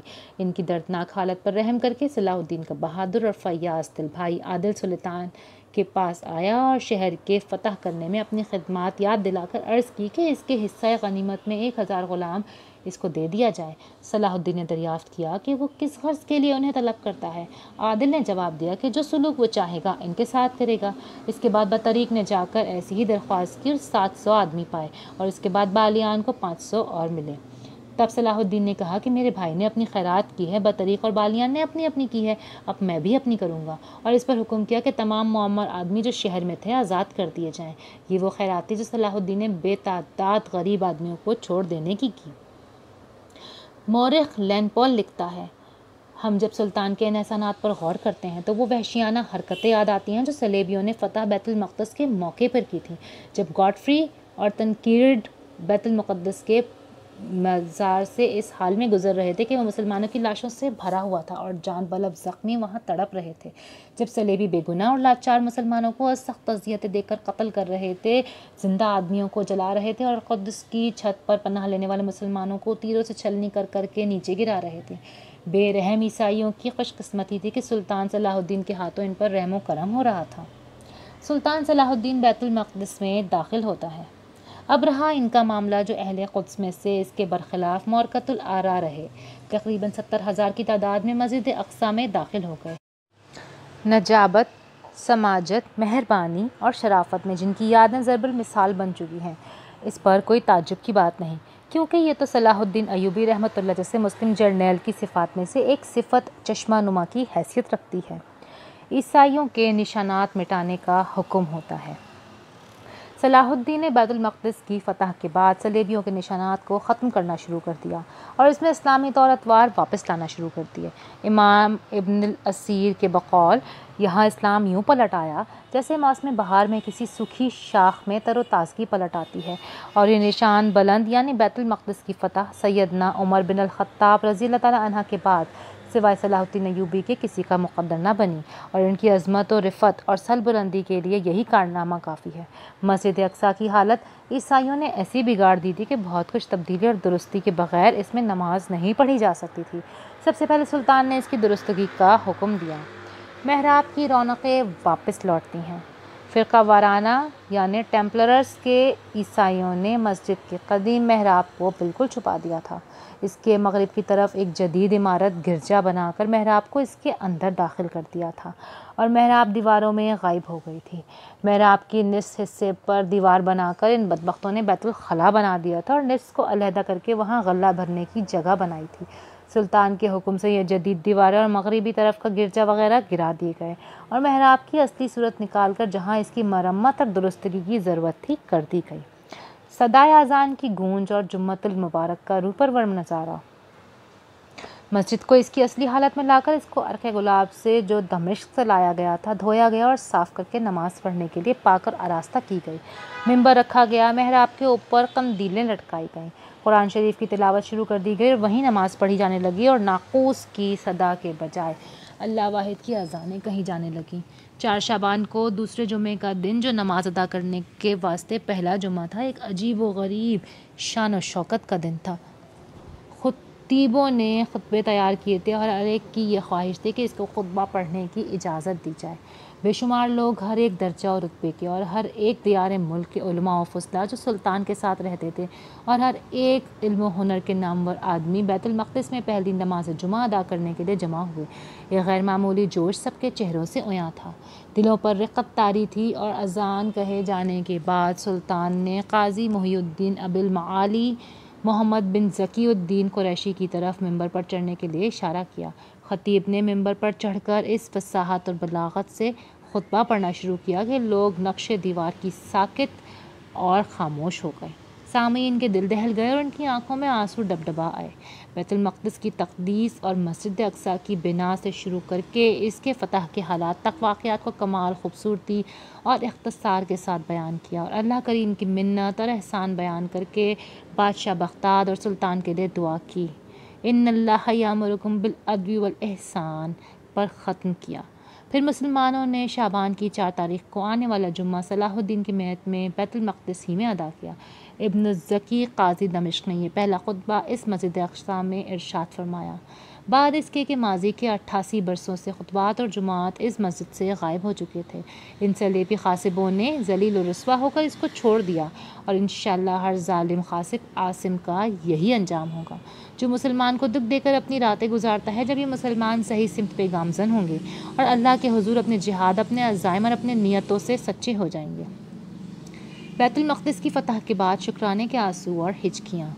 خطبہ ختم کرنے کے بعد ممبر سے اتر کر امامت کی اور ادائے نماز کے بعد سلطان کی ایما سے زین العابدین ابو الحسن علی بن نجا واز کرنے کے لیے کھڑا ہوا اور نہایت خوش الحانی اور طاقت لسانی سے خوف اور رجا، سعادت و سخاوت، ہلاکت و نجابت کے مضامین پر ایسا عمدہ اور مؤثر واز کہا کہ لوگ ڈھاڑے مار مار کے روئے اور سب پر عجیب سی حالت طاری ہو گئی۔ بعد ازاں سب سلطان کے دوام نصرت کے واسطے دعائیں مانگنے لگے۔ سلطان نور الدین کا بنایا ممبر محراب بیت المقدس کی زینت بنتا ہے۔ اس روز جس ممبر پر خطبہ پڑھا گیا وہ ایک معمولی ممبر تھا۔ سلطان نور الدین کا ممبر اس کے بعد وہاں لا کر رکھا گیا۔ سلطان نور الدین محمود بن زنگی نے اس واقعے سے 30 برس پیشتر بیت المقدس کی اس عظیم الشان مسجد میں رکھنے اور بعد فتح اس پر خطبہ پڑھے جانے کے لیے ایک عظیم الشان ممبر، جس کو نہایت صنعت اور کاریگری سے بڑے بڑے صناعوں کی عرصے دراز کی محنت اور صرف ازر کثیر کے بعد بنوایا گیا تھا، اس کو اپنے خزانے میں محفوظ رکھا تھا کہ جب میں بیت المقدس کو فتح کروں گا تو اسے اس کے محراب کی زینت بنا کر اپنا دل ٹھنڈا کروں گا۔ مگر سلطان رحمۃ اللہ کی آرزو فتح بیت المقدس کی پوری نہ ہوئی اور ممبر اسی طرح پڑھا رہ گیا۔ سلطان صلاح الدین نے اس کو منگوا بھیجا اور مسجد اقصیٰ کے محراب میں رکھ کر بزرگ نور الدین کی اس تمنا کو پورا کیا جو وہ حسرت کی طرح اپنے دل میں لے کر دنیائے فانی سے چل بسا تھا۔ بیت المقدس کی عمارات اور اکمنہ متبرکہ اور دوسرے قوائف میں تبدیلیاں اور درستگیاں کی گئیں۔ صلیبیوں کی دلخراش جسارتیں۔ اسلامی شعار کو ختم کر کے صلیبی تہذیب اور رنگ کو غالب کرنے کی جسارتوں کی نقاب کشائی کرتے ہوئے عماد لکھتا ہے کہ صحرائے مقدسہ پر فرنگیوں نے ایک گرجا تعمیر کر لیا تھا۔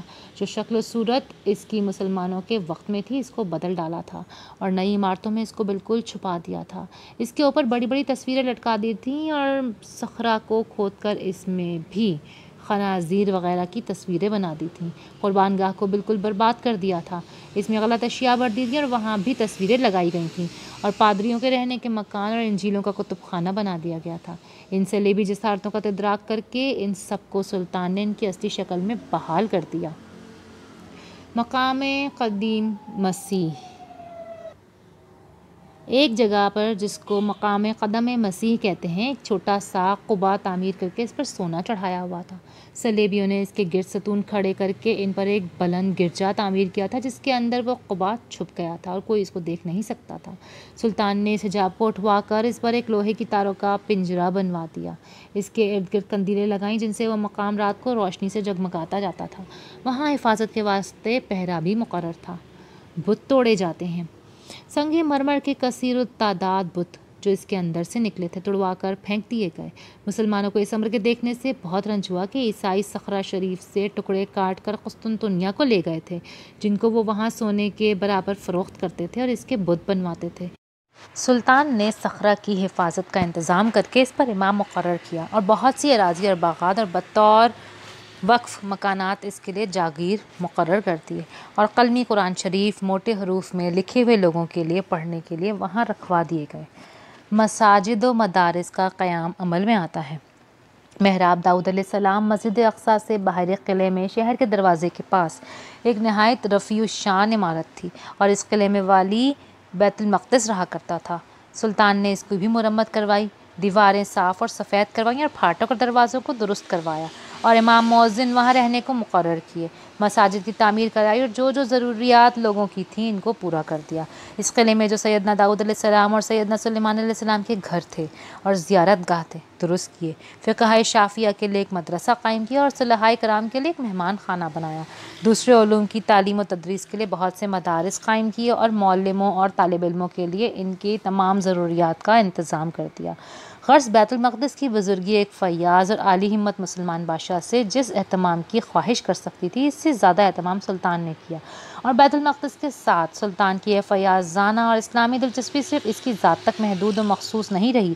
اس کے بعد اس کے بھائی عادل اور اس کے بیٹوں اور جانشین نے بیت المقدس کی عظمت و بزرگی اور شان و شوکت کے بڑھانے کے واسطے اس سے بھی بڑے بڑے کام کیے اور اپنے اس نامورانہ تعلق کو اس مقدس مقام کے ساتھ آخر تک نبھا دیا۔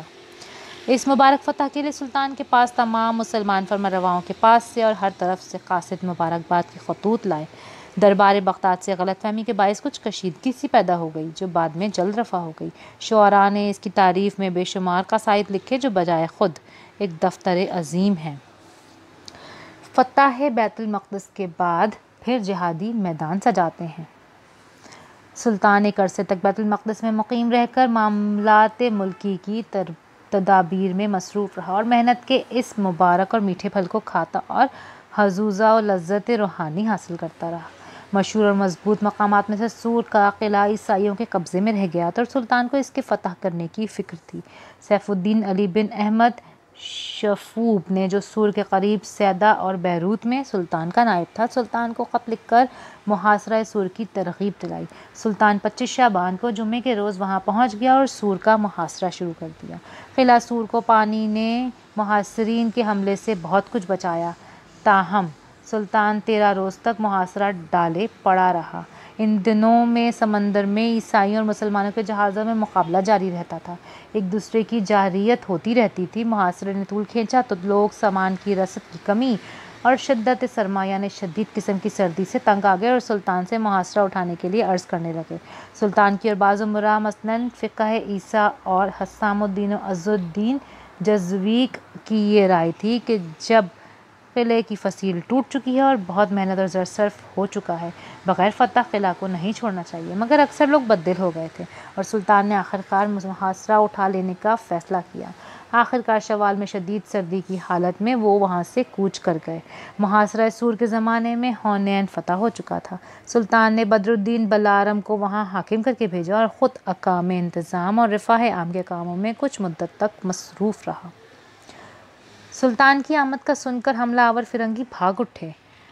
584 ہجری کے آغاز یعنی وسط ماہ محرم میں سلطان عکا سے حصن کوکب کی طرف روانہ ہوا اور وہاں پہنچ کر اس کا محاصرہ شروع کیا، مگر اس مدعے کی دشواری نے بالفعل اس کو ملتوی کر دیا۔ وہاں بعض والیان ملک کے سفیروں نے اس سے ملاقات کی اور اس کے بعد وہ دمشق کو چل دیا اور 6 ربیع الاول کو وہاں پہنچا۔ سلطان 14 ماہ کے بعد دمشق کو واپس آیا اور چند روز قیام کرنا چاہتا تھا، لیکن 5ویں ہی دن دفتن اس کو خبر پہنچی کہ فرنگیوں نے جیبل پر چڑھائی کر دی ہے اور اس کا محاصرہ کر لیا ہے۔ اس خبر کے سنتے ہی اس نے لشکروں کو طلب کیا اور سیدھا جیبل کو روانہ ہوا، لیکن ابھی وہ راستے میں ہی تھا کہ فرنگی اس کی آمد کی خبر سن کر وہاں سے بھاگ اٹھے اور واپس چلے گئے۔ سلطان کو عماد الدین اور لشکر موصل اور مظفر الدین کے حلب کو آپ کی خدمت میں جہاد کے لیے آنے کی خبر ملی، پس وہ ملک بالائی ساحل کے ارادے سے حصن الاکرات کی طرف چلا اور اس کے مقابل میں ایک بلند ٹیلے پر جا اترا اور شہزادہ ملک الظاہر اور ملک مظفر کو کہلا بھیجا کہ دونوں جمع ہو کر تزئین پر انطاکیہ کے مقابل جا اتریں اور اس طرف سے دشمن کے حملے کا خیال کریں۔ سلطان حصن الاکرات کے فتح کرنے کی تجاویز سوچتا رہا، مگر کوئی تدبیر کارگر معلوم نہ ہوئی۔ 2 دفعہ اس نے طرابلس کو تخت و تاراج کیا اور اب پھر اہل لشکر کی رخصت کے ختم ہونے پر ان کے پھر جمع ہونے کے وقت کا انتظار کرنے کے لیے دمشق کو چلا آیا اور چند روز تک وہاں رہ کر عدل گستری اور انتظام ملک اور اہتمام جہاد میں مصروف رہا۔ جہادی میدانوں میں فتوحات پر فتوحات۔ جب فوجوں کے جمع ہونے کا وقت ہو گیا تو وہ بلاد بالائی ساحل کے فتح کرنے کے عزم سے اس طرف روانہ ہوا۔ راستے میں اس کو خبر ملی کہ عماد الدین سے بڑے اتفاق سے ملاقات کر کے اس کے لشکروں کو اپنے لشکر میں شریک کر کے حصن الاقراط کے قریب جا اترا۔ قبائل عرب بھی پہنچ گئے تو حصن الاقراط کے قریب کے قلعے فتح کرتا چلا گیا۔ 6 جمادی الاول کو اس نے الطرطوس کو جا گھیرا اور اس کو فتح کر کے جبلہ کی طرف بڑھا۔ وہاں پہنچتے ہی شہر پر قبضہ ہو گیا، مگر اہل قلعہ مقابلے پر آمادہ رہے۔ 19 تاریخ کو جب اہل قلعہ عاجز آ گئے تو انہوں نے امان چاہی، جو سلطان نے دے دی اور قلعہ پر قبضہ ہو گیا۔ 23 جمادی الاول تک وہاں ٹھہر کر سلطان نے ازقیہ کو کوچ کیا اور شب تک اس کے قریب پہنچ گیا۔ فرنگی صبح کو خبر پا کر قلعوں میں پناہ گزین ہو گئے۔ یہ 3 قلعہ ایک بلندی پر تھے۔ مسلمان لشکر نے نقب لگانا شروع کی اور قلعے کی جڑوں کو اکھاڑ پھینکا۔ تیسرے ہی دن اہل قلعہ نے امان چاہی اور شہر چھوڑ جانے یا جزیہ ادا کرنے کی شرط پر امان دے دی۔ لاذقیہ میں بتوں اور تصویروں کی شامت۔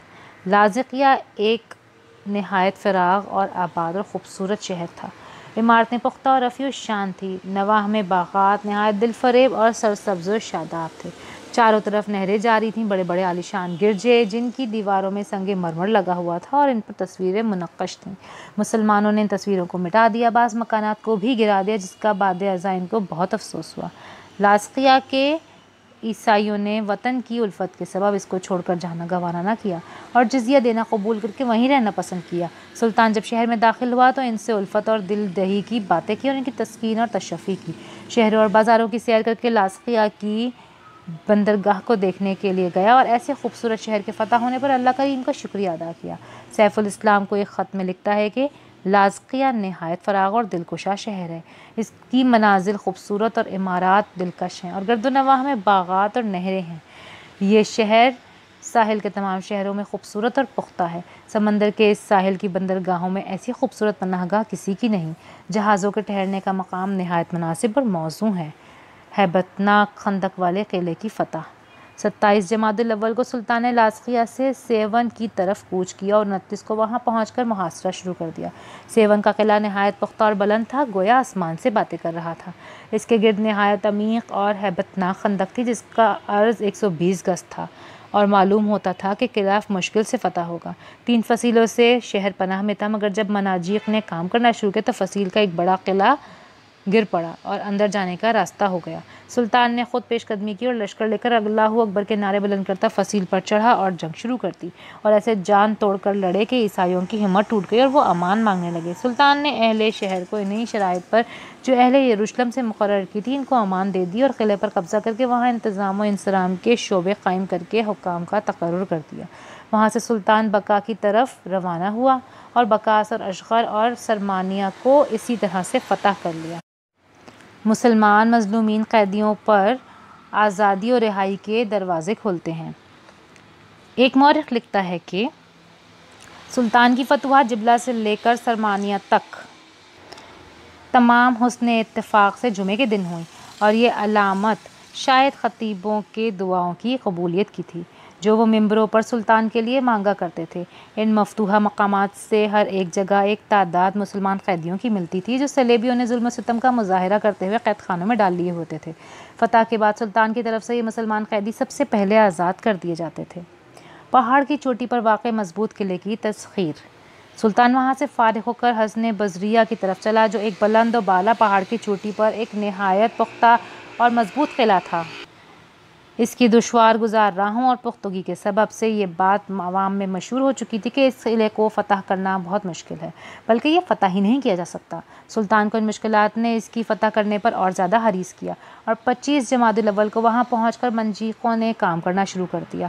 2 روز تک کوئی مفید نتیجہ نہ پیدا ہوا تو لشکر کے 3 حصے کر کے ہر ایک کو باری باری حملہ کرنے کا کام سپرد کر دیا۔ پہلے روز عماد الدین والی سنجار کی باری تھی۔ بہت شجاعت سے اس نے حملہ اور لڑائی کی مگر کچھ پیش رفت نہ ہو سکی۔ دوسرے روز سلطان کی اپنی نوبت تھی۔ سلطان نے لشکر کے درمیان کھڑے ہو کر نعرہ اللہ اکبر بلند کیا اور لشکر نے متفق ہو کر یکبارگی حملہ کیا اور فصیل پر چڑھ گئے۔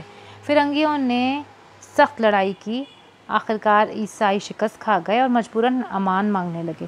اس قلعے کی فتح کے بعد بہت مخلوق اس میں جزیہ دے کر نکلی۔ والی قلعہ ایک عیسائی والی انطاکیہ کا رشتہ دار تھا۔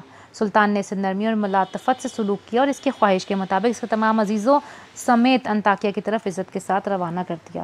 ایک دوسری روایت یہ ہے کہ قلعہ والیہ برنس صاحب انطاکیہ کی زوجہ تھیں اور قیدیوں میں وہ اور اس کی بیٹی بھی گرفتار ہوئی۔ سلطان کو جب یہ معلوم ہوا تو ان کو معاون کے خدام کے آزاد کر دیا اور تحفے اور انعام دے کر انطاکیہ روانہ کیا، اور اس کے بعد سلطان کے اسی طرح حسن، دربساک اور بخر اس کے قلعوں کو فتح کیا۔ یہ آخری دو قلعے تھے جو انطاکیہ کے نواح میں اور اس منہ پر واقع تھے۔ ان کے فتح ہو جانے سے انطاکیہ اکیلا اپنے آپ کو سنبھالنے کے واسطے رہ گیا، گویا کہ انطاکیہ کے اعضاء کٹ گئے اور وہ کمزور اور ضعیف ہو گیا۔ سلطان اب انطاکیہ کی فصیلوں کے نیچے پہنچ گیا تھا۔ تھوڑی سی کوشش سے انطاکیہ فتح ہو جاتا، لیکن مسلمان فوجیں ایک عرصے کے سخت اور کٹھن کام اور مسلسل لڑائیوں سے درماندہ ہو گئی تھیں۔ وطن کی محبت ان کو کھینچ رہی تھی۔ صرف غربا کی ہمتیں ہی نہیں ضعیف ہوئی تھیں، بلکہ عماد الدین سنجار بھی بہت بے قراری سے رخصت طلب کرتا تھا۔ رمضان المبارک میں سلطان کے جہادی موقع۔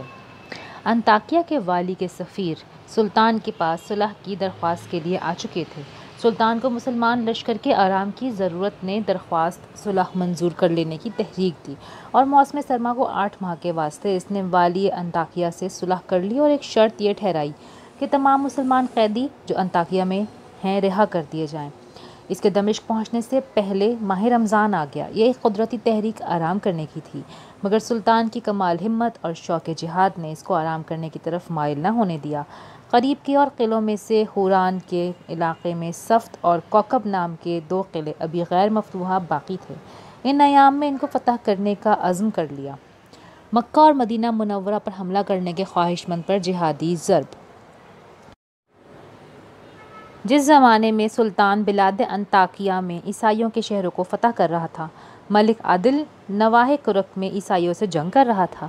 خاص کرک پر بھی اس نے اپنے خسر سعد الدین قصبہ کے ماتحت فوج بھیج دی تھی، جس نے آخرکار عیسائیوں کو عرصے تک محصور رکھ کر تنگ کر دیا، اور وہ امداد اور سامان رسد کے پہنچنے سے مایوس ہو کر نہایت عاجزی سے ملک عادل سے امان طلب کرنے پر مجبور ہو گئے۔ ملک عادل نے امان دے دی اور قلعے پر مسلمانوں کا قبضہ ہو گیا۔ کرک کی فتح ایک بہت بڑی کامیابی تھی جو مسلمانوں کو حاصل ہوئی۔ عماد نے ایک خط میں لکھا کہ کرک پر مسلمانوں کا قبضہ ہو گیا۔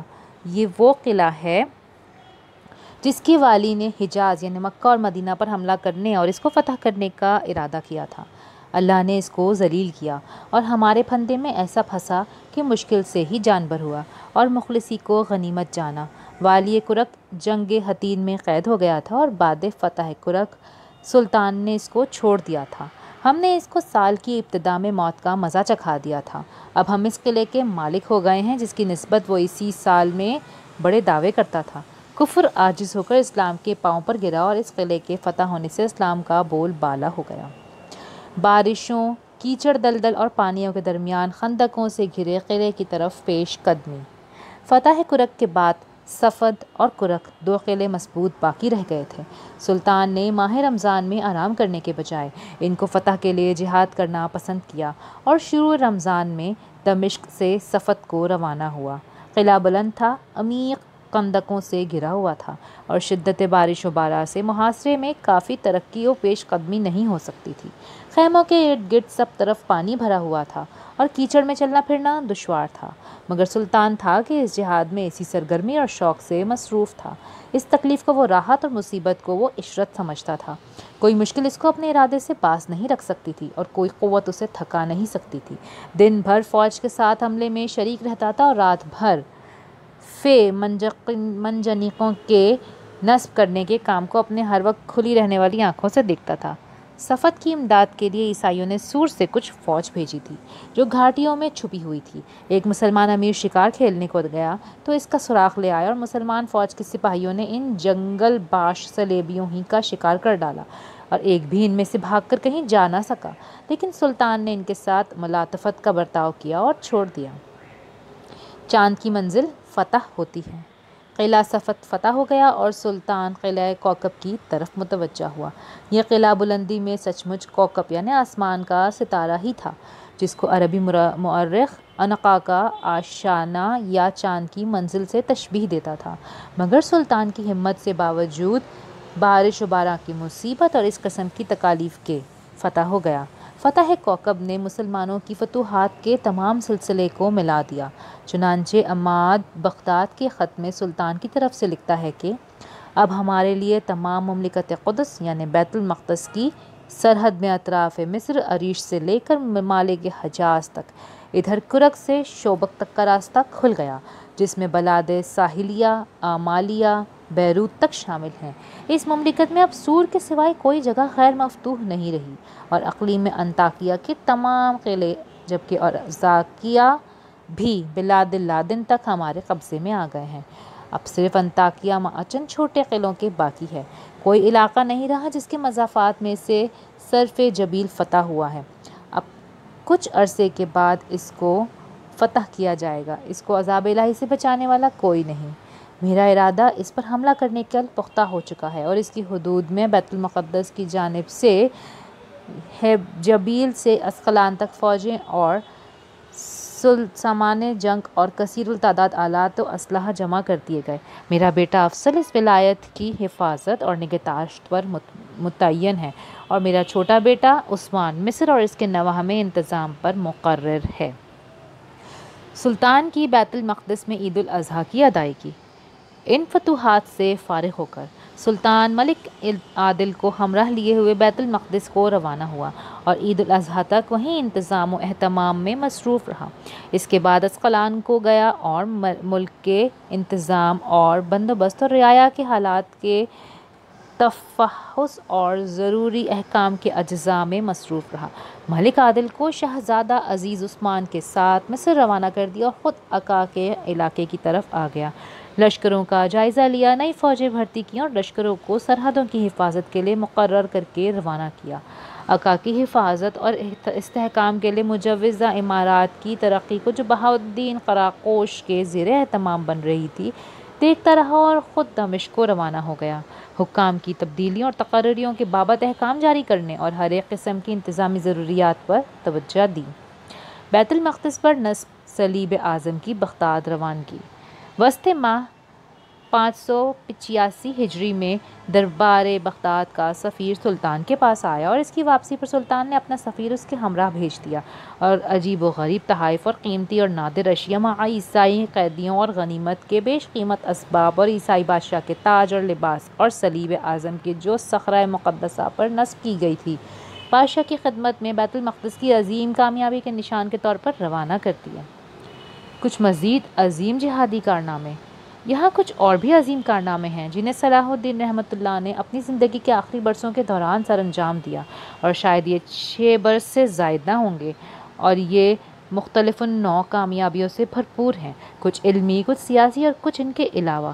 میں کچھ باقی عسکری کامیابیوں کے بالاختصار ذکر پر اکتفا کرتا ہوں، جس کا ابھی تھوڑی دیر قبل میں نے بیت المقدس کے ضمن میں اشارہ کیا ہے، اور یہ ہیں وہ فتوحات: فتح تبریہ، الناصرہ، الرسوف، حنین، جبلہ، الطرطوس، الزاقیہ، نابلس، البیرہ، حصن عنصری، حصن العارضیہ، البرج الاحمر، حصن الخیل، تل الصافیہ، قلعہ الحبیب الفوقانی، الحبیب التحتانی، الحصن الاحمر، لدقنوسیہ، القانقون، قیمون، الکرک، قلعہ الشوبک، قلعہ الصلہ، الوعیرہ، قلعہ الجمعہ، قلعہ الطفیلہ، قلعہ الحرمس، صفد، حصن بازور، حصن اسکندرونیہ، سور اور عکا کے درمیان، قلعہ ابی الحسن، بالائی ساحل پر ایک شہر، المرقید،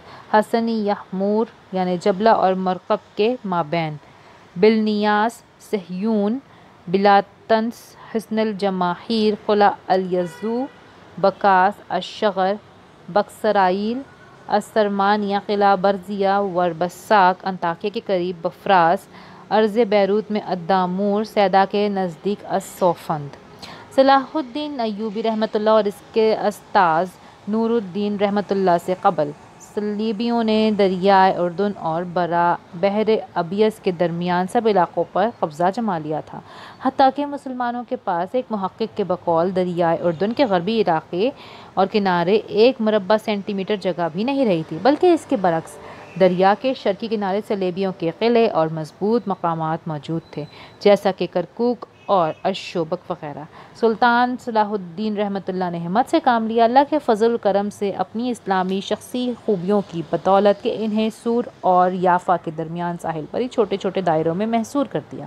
اگر اللہ تعالیٰ اسے کچھ اور مہلت دیتا اور 589 ہجری میں وفات نہ پا جاتا تو اور بھی حیرت انگیز کارنامے سر انجام دیتا انشاءاللہ، لیکن پھر بھی جو اس نے کیا حق ادا کر دیا۔ یقیناً صلاح الدین رحمۃ اللہ علیہ قائدان حملہ آوروں اور ملک پر قابض غاصبوں کو ملک سے نکالنے پر، ان سمندری آمد و رفت پر اور انہیں ان کے ملک یورپ تک واپس دھکیلنے جیسے اہم مسائل پر اکثر سوچتا رہتا تھا تاکہ وہ یہ علاقے اسلامی تعلیمات سے منور اور جاہلیت کے ظلمات سے پاک صاف کر سکے۔ ایک بار وہ اپنے وزیر ابن شداد سے، جبکہ وہ دونوں مجاہدین کی جماعت کے ہمراہ ایک ساحلی مہم پر جا رہے تھے، یوں ہم کلام ہوا۔ کیا میں تجھے ایک بات بتاؤں؟ ابن شداد نے کہا، ہاں ضرور۔ تو صلاح الدین رحمۃ اللہ کہنے لگے، میرے دل میں یہ بات آتی ہے کہ ساحل کے بقیہ علاقے اللہ تعالیٰ کب فتح کروائے گا۔ میں جب پورے ملک میں بنظر غائر دیکھتا ہوں تو دل میں یہ بات اٹھتی ہے کہ لوگوں کو خیر بات کہوں، گھنے گھنے جنگلات تک پہنچوں، سمندر کی پشت پر سوار ہو کر ایک ایک جزیرے تک پہنچ جاؤں، زمین کا ایک ایک چپا تلاش کروں، روئے زمین پہ اللہ کے ساتھ کفر کرنے والوں کو زندہ باقی نہ چھوڑوں، یا پھر میں خود شہید ہو جاؤں۔ اللہ اکبر۔ صلاح الدین رحمۃ اللہ کا مجاہدانہ طرز زندگی۔ یوں لگتا ہے کہ زندگی کے ان آخری برسوں میں اللہ تعالیٰ نے اس کے دل سے دنیا کی ہر رغبت اور مرغوب و پسندیدہ چیز کو نکال دیا تھا، اور جہاد کو اس کے لیے ایسا محبوب مشغلہ بنا دیا تھا کہ صرف جذبہ جہاد ہی اس کے دل پر چھا گیا اور جی پر غالب آ گیا تھا۔ اللہ تعالیٰ نے مشکلات و شدائد کو اس پر آسان فرما دیا تھا کہ اس کی زندگی کا یہ برس جہادی خیموں میں یا پھر گھوڑوں کی پشتوں پر ہی گزار دیے، دشمنوں سے لڑتے ہوئے یا ان کا محاصرہ کرتے ہوئے یا پھر ان کے قلعوں اور پناہ گاہوں کو فتح کرتے ہوئے۔ جو آدمی ملک شام اور اس کی موسم سرما میں سردی کی شدت، یعنی اس موسم سرما کے اولوں، برفوں، پہاڑوں کی برف باریوں، یخپستہ ہواؤں، آندھیوں اور بارشوں سے آشنا ہے، وہ اچھی طرح سے سمجھ سکتا ہے اور تجزیہ کر سکتا ہے کہ صلاح الدین نے کس قدر ولولہ انگیز جذبہ اور ایمانی حوصلے سے اپنی رب کی رضا جوئی اور دین کو غالب رکھنے کے لیے ان حالات میں زندگی بسر کی ہوگی۔ ہم ابن شداد سے صلاح الدین کی زندگی کے بارے میں یہ ایک واضح ترین مثال بھی تو سنتے ہیں۔ وہ کہتا ہے، 584 ہجری رمضان المبارک کے مہینے کے اوائل میں ہی سلطان دمشق سے بجانب صفت چل پڑا۔ اس نے اس ماہ مبارک میں اپنی بیوی، بچوں، گھر بار اور وطن کی طرف کوئی التفات تک نہ کیا، مڑ کر بھی نہ دیکھا۔ حالانکہ اس ماہ میں انسان جہاں کہیں بھی گیا اپنے گھر والوں کے ساتھ اکٹھے رہنے کے لیے لوٹ آتا ہے۔ اے اللہ، اس نے یہ سب کچھ تیری رضا کے لیے برداشت کیا ہے، اسے اجر عظیم عطا فرما، آمین۔ اسی مبارک ماہ میں اللہ کا یہ شعر صفت تک پہنچا، حالانکہ وہ ایک ایسا محفوظ، مضبوط اور محفوظ قلعہ تھا جہاں تمام افراد محفوظ تھے اور ہر طرف سے وادیوں نے بھیڑ رکھا تھا۔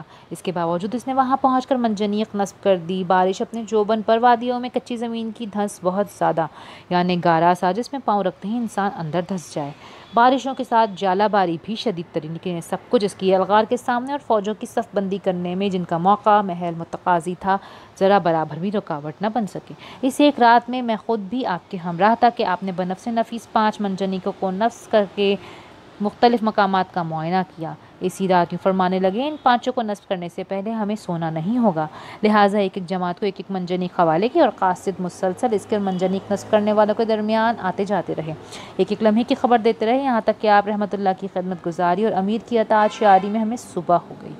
منجنیق یعنی گاڑی نصب ہو چکی تھی تو میں نے آپ سے ایک حدیث مبارکہ بیان کی اور اسی کے حوالے سے آپ کو بشارت اور خوشخبری سنائی۔ وہ حدیث نبویہ یہ ہے، 2 آنکھیں ہیں جنہیں دوزخ کی آگ چھو نہ سکے گی، ایک آنکھ جس نے اللہ کی راہ میں پہرا دیتے ہوئے جاگتے ہوئے گزار دی، دوسری آنکھ جس نے اللہ کے ڈر سے آنسو بہا دیے۔ پھر صفت کے ان صلیبوں سے لڑائی جھگڑے جاری ہو گئے، یہاں تک کہ وہ سلطان کے حکم کے سامنے متی ہو گئے، مہلک بیماری بھی گھوڑے کی پشت سے نہ اتار سکی، آپ کو دردوں کا مرض بھی لاحق تھا، اس کے باوجود میدان جنگ کی چیخ و پکار اور پکڑ دھکڑ میں مصروف رہے۔ تو یہ صرف اللہ تعالیٰ سے ثواب ہی چاہتے تھے، وہ صبر و ثبات کے صلے میں جو کچھ اللہ رحیم کے پاس ہے اسے چاہتے ہوئے کیا کرتے تھے۔ ہم ابن شداد سے اس کے صبر و ثبات کے بارے میں ایک اور پہلو بھی سنتے ہیں۔ جبکہ صلاح الدین رحمۃ اللہ 60-70 برس کے عمر کے درمیان تھے، وہ واقعہ بیان کرتے ہوئے کہتا ہے، میں نے آپ رحمۃ اللہ کو آقا کی چراگاہ میں خود دیکھا کہ سلطان کی مرض کی تکلیف انتہا کو پہنچ چکی تھی، جو اسے جسمانی پھوڑوں کی وجہ سے لاحق ہوئی تھی۔ اس مرض نے اس کے جسم کے درمیانے حصے کو معوف کر دیا تھا، جس سے اس سے بیٹھا بھی نہیں جا سکتا تھا۔ وہ خیمے میں اپنے ایک پہلو پر ٹیک لگائے ہوئے تھا اور اسی حالت میں کھانا کھا رہا تھا، جبکہ وہ اس وقت خیمے میں ہونے کے باوجود دشمن کے بھی قریب ترین تھا۔ یہ مرض سے دشمن سے لڑنے کے لیے اپنے لشکر کے میمنہ یعنی دائیں طرف کا لشکر، میسرہ اور قلب الجیش یعنی لشکر کا وسط ترتیب دینے سے روک نہ سکا۔ اس مرض کی شدت کے باوصف وہ ابتدائی نماز یعنی صبح سے صلاۃ الظہر تک اور پھر عصر تا مغرب گھوڑے کی پشت پر بھی بیٹھتا، اپنے لشکر کے مختلف دستوں اور یونٹوں کے پاس پہنچتا، انہیں حکم دیتا، انہیں جہاد و قتال سے متعلق منی ہاتھ سے روکتا، ان میں فی سبیل اللہ فدا ہونے اور شام شہادت نوش کرنے کی روح کو تڑپاتا اور گرماتا، اور اس کی اپنی حالت یہ ہوتی کہ شدت علم اور پھوڑوں کی ٹیس کو برداشت کیے ہوئے تھا۔ ہمیں اس کی حالت پر حیرت و تعجب ہوا کرتا تو وہ یوں کہا کرتا کہ گھوڑے کی پشت سے نیچے اترنے تک کے درد محسوس ہی نہیں ہوتا۔ بلا شک اس پر اللہ تعالیٰ کی یہ خاص عنایت تھی اور اس اسلامی حکم کی برکت تھی جس کی خاطر وہ جہاد کر رہا تھا۔ اللہ تعالیٰ خود فرماتے ہیں، جسے اس کے رسول صلی اللہ علیہ وسلم نے اپنے رب سے حدیث قدسی میں بیان کیا ہے، میرا بندہ لگاتار نوافل کی ادائیگی سے میرا قرب حاصل کرتا رہتا ہے، یہاں تک کہ میں اسے اپنا محبوب بنا لیتا ہوں۔ تو جب میں اس سے محبت کرتا ہوں تو میں اس کا وہ کان بن جاتا ہوں جس سے وہ سنتا ہے، اس کی وہ آنکھ بن جاتا ہوں جس سے وہ پکڑتا ہے، اس کی وہ ٹانگ بن جاتا ہوں جس سے وہ چلتا ہے۔ اگر وہ مجھ سے مانگے تو میں ضرور عطا فرماتا ہوں، اگر وہ مجھ سے پناہ مانگے تو میں اسے ضرور پناہ بھی دیتا ہوں۔ اور وہ اللہ تعالیٰ قرآن میں یوں فرماتا ہے کہ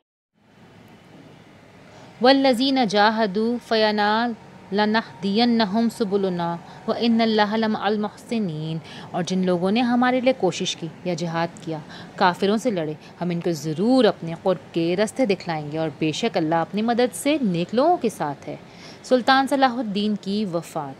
جہاد کی پرمشقت زندگی اور مسلسل بے آرامی نے سلطان کو مستقل مریض بنا دیا تھا۔ مرض کی شدت میں رمضان کے کئی روزے قضا ہو گئے مگر جہاد نہ چھوڑا۔ اب جب موقع ملا تو قضا روزے ادا کرنا شروع کر دیے۔ معالج نے ان کی تکلیف کا لحاظ کرتے ہوئے ان سے منع کیا، مگر سلطان نے یہ کہہ کر کہ نہ معلوم آئندہ کیا حالات پیش آئیں، تمام قضا روزے پورے کیے۔ وسط صفر یعنی 579 ہجری میں مرض شدت اختیار کر گیا اور وہ وفات سے 3 روز قبل غشی کسی حالت میں آ گئے۔ معلوم ہوتا تھا کہ 20 سال کا تھکا ماندہ مجاہد تھکان اتار رہا ہے۔ 27 صفر کی صبح کا ستارہ افق پر نمودار ہوا تو سلطان صلاح الدین کی نبضیں ڈوب رہی تھیں۔ شیخ ابو جعفر رحمۃ اللہ نے سکرات موت کے آثار محسوس کر کے سورہ حشر کی تلاوت شروع کر دی۔ جب آیت نمبر هو الذی لا الہ الا هو عالم الغیب والشہادہ پر پہنچے تو یکایک سلطان نے آنکھیں کھول دی، مسکرائے اور تبسم ریز لہجے میں بولا، سچ ہے، یہ کہہ کر ہمیشہ کے لیے آنکھیں بند کر دیں۔ سلطان کے غم میں ہر آنکھ اشکبار نظر آتی تھی۔ سلیبی دنیا کے چھکے چھڑا دینے والا اس بطل جلیل کا انتقال اس حال میں ہوا کہ ترکے میں کوئی گاؤں باغ اور مکان نہ چھوڑا تھا۔ دنیا سے بے رغبتی اور قلت سرمایہ، شاید یہ بھی مناسب ہی رہے کہ میں یعنی ابن شداد آپ رحمۃ اللہ کے زہد و تقوی اور دنیاوی مال و متاع کی قلت کی طرف اشارتاً بات کر دوں۔ مجھے اتنا کہنا ہی کافی ہے کہ اس نے اپنے مولا سے اس حال میں ملاقات کی کہ ورثے میں کوئی محل چھوڑا اور نہ ہی دنیاوی سرمایہ، بلکہ اتنی بھی رقم نہیں چھوڑی جس سے زکوٰۃ واجب ہوتی، بلکہ وہ ساری دولت جو اپنے پیچھے چھوڑ گیا وہ صرف 47 درہم اور 1 سونے کا دینار۔ اللہ تعالیٰ نے ایسے لوگوں کے آخرت میں جو نعمتیں فرمائی ہیں وہ عطا فرمانے کے لیے سلطان کی دنیاوی رقبوں، باغوں، بستیوں اور کھیتوں محلات وغیرہ سے بے نیاز ہی رکھا۔ اگر آپ رحمۃ اللہ دنیاوی دولت جمع کرنے اور کوٹھیاں بلڈنگیں بنانے میں مشغول ہو جاتے تو کبھی بھی اپنے علاقے آزاد کروانے، تاریخ کے رخ کو موڑنے اور ہمیشہ زندہ رہنے کی استطاعت نہ پاتے۔ گویا کہ لقیط بن یعمر لایادی نے کسی ایسی ہی سپوت کو ذہن میں رکھ کر یہ ابیات کہی ہیں، فَقَلَدُوا أَمَرَكُمُ اللَّهَ دَرَّكُمْ رَحَبُ الزَّرَاءَ بِمَرَّ حَرْبِ مَسْتَلْعَا، تم اپنے سب معاملات اس کے حوالے کر دو، اسی میں تمہاری بہتری ہے۔ دوستی کرنے کے لیے کھلے بازوؤں والا ہے، یعنی دوستوں پر بہت مہربان ہے، اور دشمنی کرنے والے کے لیے جنگ کی بات کے ساتھ ہی دشمنوں کو بوجھل کر دینے والا ہے، ان پر قدرت کا غلبہ پانے والا ہے۔ لا مترفا الرخاء العیش الساعت ولا از مکروہ بھی خشعا، وہ دنیاوی ناز و نعمت پر اترانے والا، شیخی بگاڑنے والا بھی نہیں ہے، بلکہ دنیاوی آسائشیں تو اس کے معاون اور مددگار ہوتی ہیں، اور نہ ہی وہ ذرا برابر ڈرنے والا ہے جب کوئی بڑی سے بڑی مصیبت بھی اس پر آ پڑتی ہے۔ اسلامی تاریخ سنت الہیہ کی روشنی میں۔ یہاں میں چاہوں گا کہ ایک سوال پوچھوں کہ عالم اسلام صلیبیوں کی بلاد اسلامیہ میں ناپاک قدم رکھنے سے قبل جس حالت میں تھا، اس کی برعکس حالت جو ہم نے ابھی دیکھی، اس کی طرف کیسے منتقل ہوا؟ جن حالات کے سائے تلے سلطان صلاح الدین ان صلیبیوں سے فلسطین آزاد کروانے کی ہمت پا سکا، سور اور یافا کے درمیان چھوٹے چھوٹے دائروں میں انہیں دھکیلنے میں کامیاب ہو سکا، انہیں مزید دور دور علاقوں تک دھتکارنے کے لیے، جس سے موت نے مزید مہلت نہ دی، یہاں تک کہ یہی شان اللہ تعالیٰ نے اشرف خلیل بن قلادون کی قسمت میں لکھی، جو صلیبیوں کے آخری قلعے اور پناہ گاہ عقا پر قابض ہو گیا۔ شاید کہ اس سوال کا یہی جواب ہے کہ تاریخ بھی ایک طرح سے ماں ہے جسے کچھ عرصے بعد پیدائش ہوتی رہتی ہے، جس پیدائش کے بعد سنت الہیہ مضبوط ہوتی ہے، اور یہ بالکل انسانی پیدائش ہی کی طرح ہے کہ جب اس تاریخی پیدائش کا وقت وضع قریب آ جاتا ہے تو کوئی بھی اللہ کے حکم سے اور اس کی تقدیر کو روک نہیں سکتا۔ بے شک یہ بھی اللہ کی سنتوں یعنی حکموں کا حصہ ہے، ان سے تعصب رکھنے والا کوئی بھی نہیں ہے۔ جیسے عورتوں کے رحم سے نومولود بچے دنیا میں آتے ہیں، اسی طرح تاریخ کے رحم سے بڑے بڑے واقعات جنم لیتے ہیں۔ یہ واقعات تاریخی رفتار کے ساتھ ساتھ دوسرے واقعات سے بھی جنم لیتے ہیں۔ مسلمانوں کے لیے کس حد تک ہم پسند کرتے ہیں کہ اللہ تعالیٰ کی ان سنتوں اور ان کے تقاضوں کی فطرت سے واقفیت اور شناسائی حاصل کر لیں، پھر اسی انداز اور اسی نہج پر اپنے حالات کو ڈھال دیں جو ان سنتوں سے مطابقت اور موافقت رکھتے ہیں۔ نتیجتاً اللہ کی توفیق سے دنیا کی باغ ڈور پھر ان کے ہاتھوں میں ہوگی۔ یقیناً یہ کمزور ترین حالات جن سے عالم اسلام گزر رہا ہے اس بات کا اعلان کر رہے ہیں کہ سنت الہیہ کے مطابق عنقریب ایک تاریخی ولادت ہونے والی ہے، اور ہم امید رکھتے ہیں کہ وہ نئی پیدائش نیا صلاح الدین ہوگا۔ پھر اس روز حتین بھی واپس پلٹ آئے گا اور قدس اور فلسطین بھی واپس مل جائیں گے انشاءاللہ، اور اس دن مسلمان اللہ تعالیٰ کی مدد پر خوش ہوں گے۔ وہ جس کی چاہتا ہے مدد کرتا ہے اور وہ زبردست رحم کرنے والا ہے۔ یہ اللہ کا وعدہ ہے، اللہ اپنے وعدے کی خلاف ورزی نہیں کرتا، مگر اکثر لوگ یہ بات نہیں جانتے۔ اے امت مسلمہ کے نوجوانوں، سلطان صلاح الدین ایوبی رحمۃ اللہ کی زندگی کے آخری برسوں پر یہ ہلکی سی مگر واضح جھلک ہے، اور در حقیقت یہی موضوع ہی پڑھنے پڑھانے کے زیادہ لائق ہے، جو ہر پہلو کو شامل بھی ہے اور مکمل ترین بھی ہے، خصوصاً ان کربناک اور غمناک حالات اور ظروف کے تناظر میں جن کا ہم مشاہدہ کر رہے ہیں۔ یقیناً صلاح الدین جیسے زندہ افراد کی تاریخ پڑھنے سے ہی زندگی مل سکتی ہے، جو عزائم کو زندہ کرتے ہیں اور ہمتوں کو تیز کر دیتے ہیں، افراد کو ہم مرتبہ ثریا بنا دیتے ہیں، اور پھر یقیناً افراد کو ایک فیصلہ کن زندگی کے لیے موقع کرنے پر تیار کر دیتے ہیں۔ اللہ کریم ہمیں جہاد و قتال کی تلوار تھام کر پوری دنیا کے مظلوموں کی نصرت و مدد کے لیے کھڑے ہونے کی توفیق بخشے۔ یوں ہم ایک بار پھر صلاح الدین کی سنت پر چلتے ہوئے دنیا بھر کے صلیبیوں اور یہودیوں سے قتال کرتے ہوئے ٹکرا جائیں گے، تاکہ دنیا پر اللہ کا کلمہ بلند ہو اور صلیبیوں کے ظالم ہاتھ ٹوٹ سکیں، ان کی دہشت گردی ختم ہو اور ان کے ناپاک جسموں سے بیت المقدس سمیت دنیا کے تمام مسلمان خطے پاک اور آزاد ہو جائیں۔ آمین ثم آمین یا رب المجاہدین والمستغفرین، والصلاۃ والسلام علی قدرہ مثل الابطال والقادرۃ محمد وعلی آلہ واصحابہ واتباعہ، اور درود و سلام محمد پر، آپ کی اولاد پر، آپ کے اصحابہ اور آپ کے پیروکاروں پر، وہ محمد جو تمام بہادروں اور لیڈروں کے لیے بہترین نمونہ ہے۔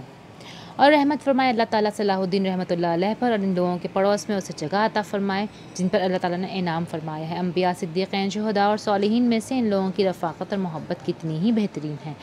ختم شد۔ اگر آپ کو یہ قصہ پسند آیا ہے تو please do like, share and subscribe my channel, اور مجھے ضرور بتائیے گا کہ آپ اس طرح کے تاریخی، سنسنی خیز اور ایمان کو جگانے والے واقعات اور سننا پسند کریں گے یا نہیں۔ ملتے ہیں اگلی ویڈیو میں، تب تک کے لیے اللہ حافظ۔